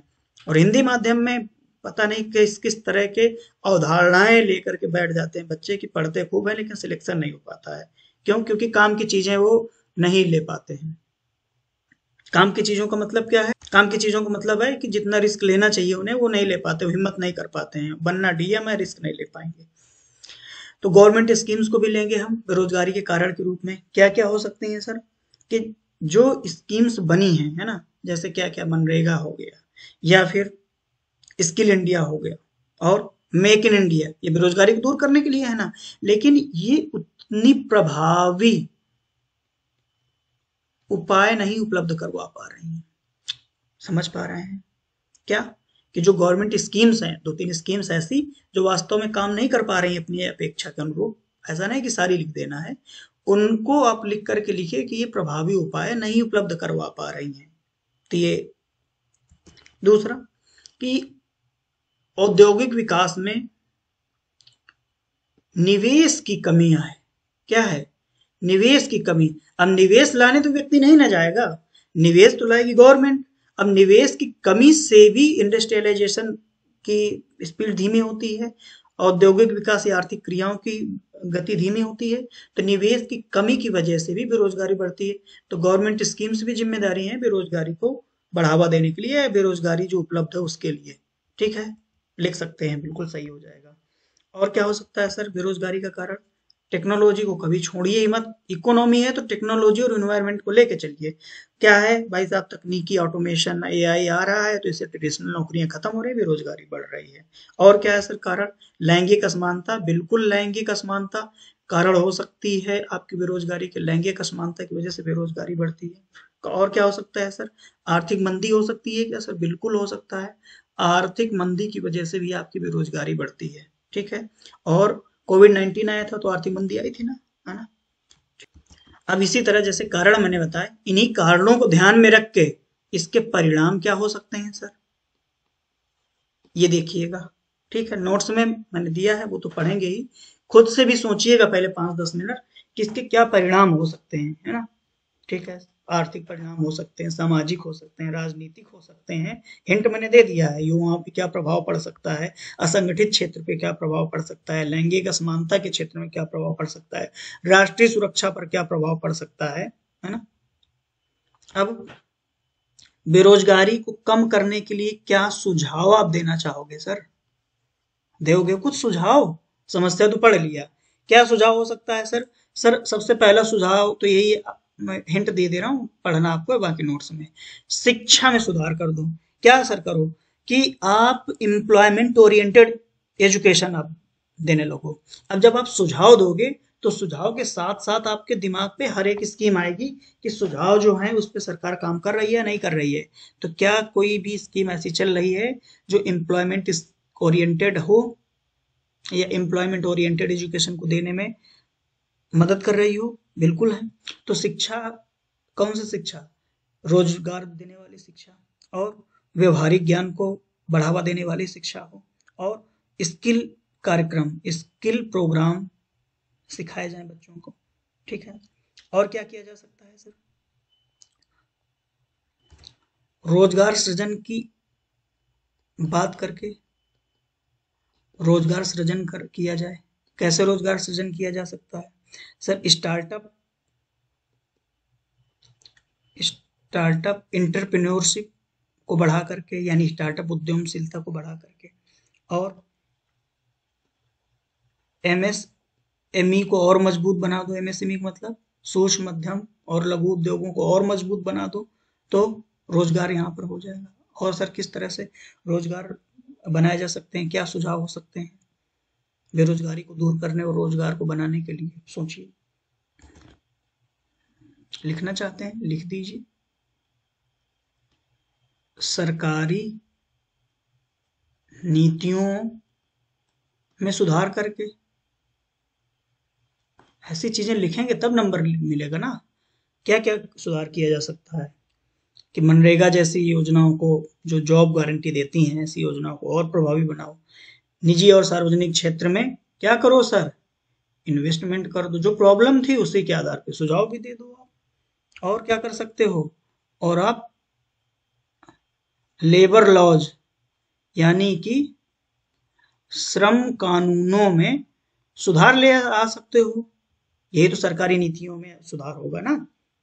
और क्या कर सकते हो सर, और असंगठित क्षेत्रों को मजबूत कर सकते हो, न्यूनतम मजदूरी आप दिला सकते हो, कामगारों का पंजीकरण करा सकते हो, जो कि सरकार करा रही है कि हर व्यक्ति के पास एक लेबर कार्ड होगा। ठीक है। लैंगिक समानता को आप बढ़ावा दे करके आप क्या कर सकते हो, रोजगार को बढ़ा सकते हो, रोजगार दे सकते हो, बेरोजगारी को दूर कर सकते हो, तकनीकी और डिजिटल सुधार कर सकते हो, है ना।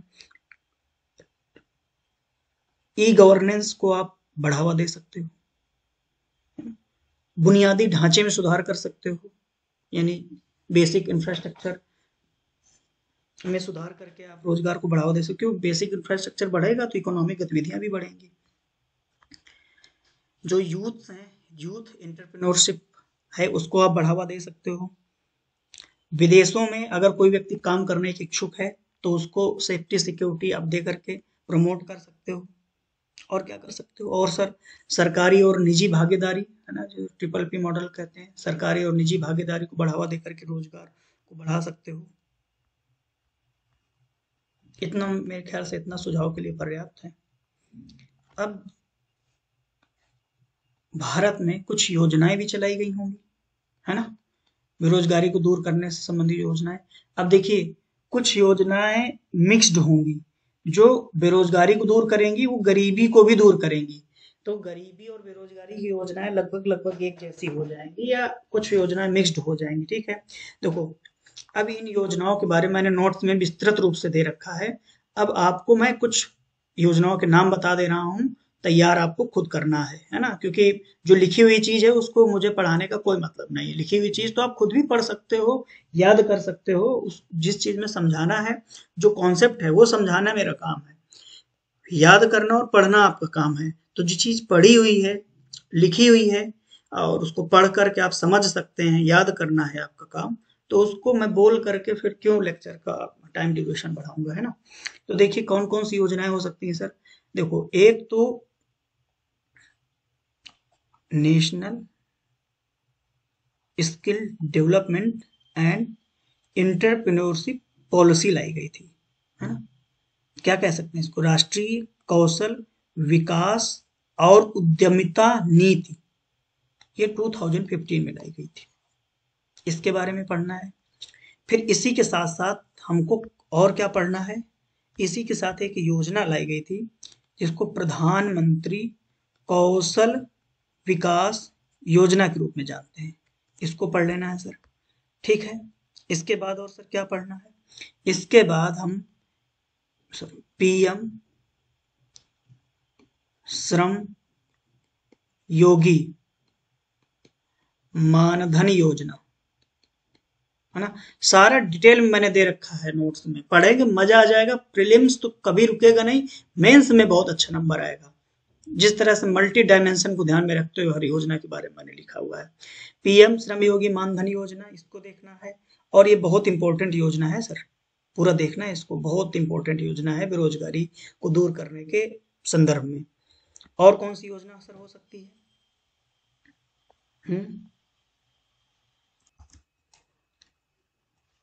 इसके अतिरिक्त पीएम प्रधानमंत्री, सॉरी, पीएम रोजगार प्रोत्साहन योजना, इसको पढ़ना है। और अगली दीन दयाल उपाध्याय श्रमेव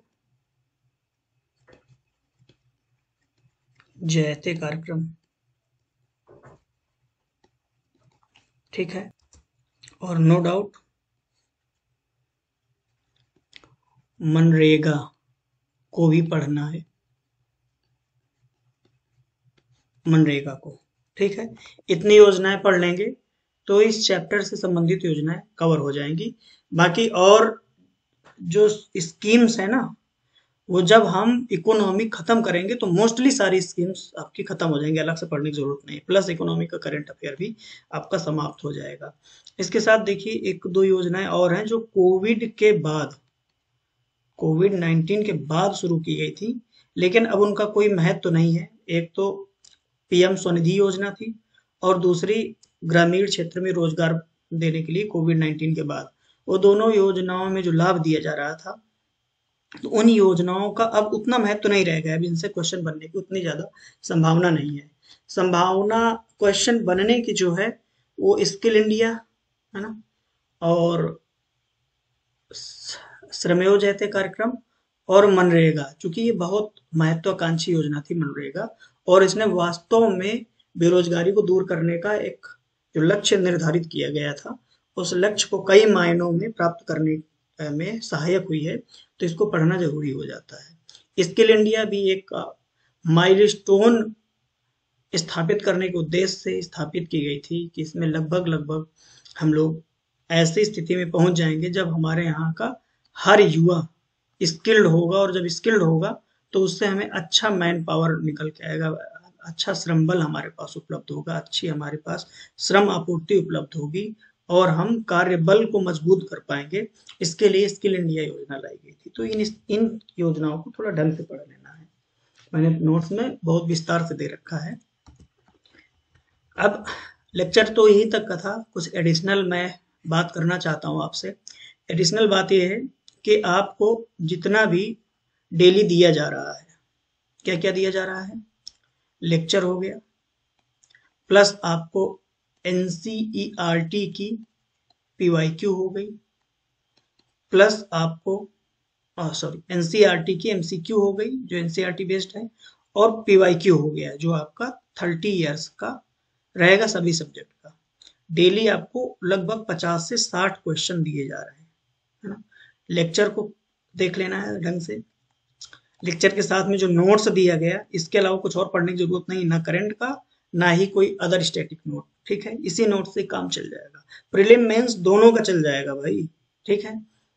इतना कंप्लीट जब आप करेंगे तो इसके बाद कुछ और करने की जरूरत नहीं पड़ेगी, बस आप इसका एक नोट्स बना लें अपने शब्दों में, या जिसको हम कह सकते हैं एक शॉर्ट नोट बना लें कि जब रिवीजन करें तो रिवीजन करने में आपको मदद कर सके वो नोट्स, ठीक है। और आपको सभी का माइक्रो टॉपिक्स जो है ना, सभी चैप्टर्स के वो जल्दी उपलब्ध करवा दिए जाएंगे, जिसमें आप अपनी लिस्टिंग बना लीजिए कि कौन सा सब्जेक्ट कवर हुआ, टेस्ट लगाया, रिवीजन किया, शॉर्ट नोट बनाया नहीं बनाया, और इस तरह से इसको प्रिंट करवा कर रख लीजिए और सीबीटिक लगाते रहिए और अपनी तैयारी को मजबूत करते रहिए। मेरे साथ बने रहिए, आपका 100% प्रीलिम्स भी निकलेगा, है ना, मेंस भी आप पास करेंगे अच्छे नंबरों से, और इंटरव्यू नो डाउट ईश्वर आपकी मदद करेगा ही, इंटरव्यू भी अच्छा होगा और फाइनल सिलेक्शन आपका होगा ही होगा। ये मत सोचिए कि इतना कम समय बचा है तो क्या करें क्या नहीं करें, बस मेरे साथ जुड़े रहिए। जितना मैं करा रहा हूँ उतना कर लिए गए ना, जितना आपने सोचा है उससे ज्यादा मार्क्स आएगा। ये आप जब एग्जाम हो जाए उसके बाद आप मुझसे मिलिएगा, बताइएगा करके। आज के लिए फिलहाल इतना ही, थैंक यू।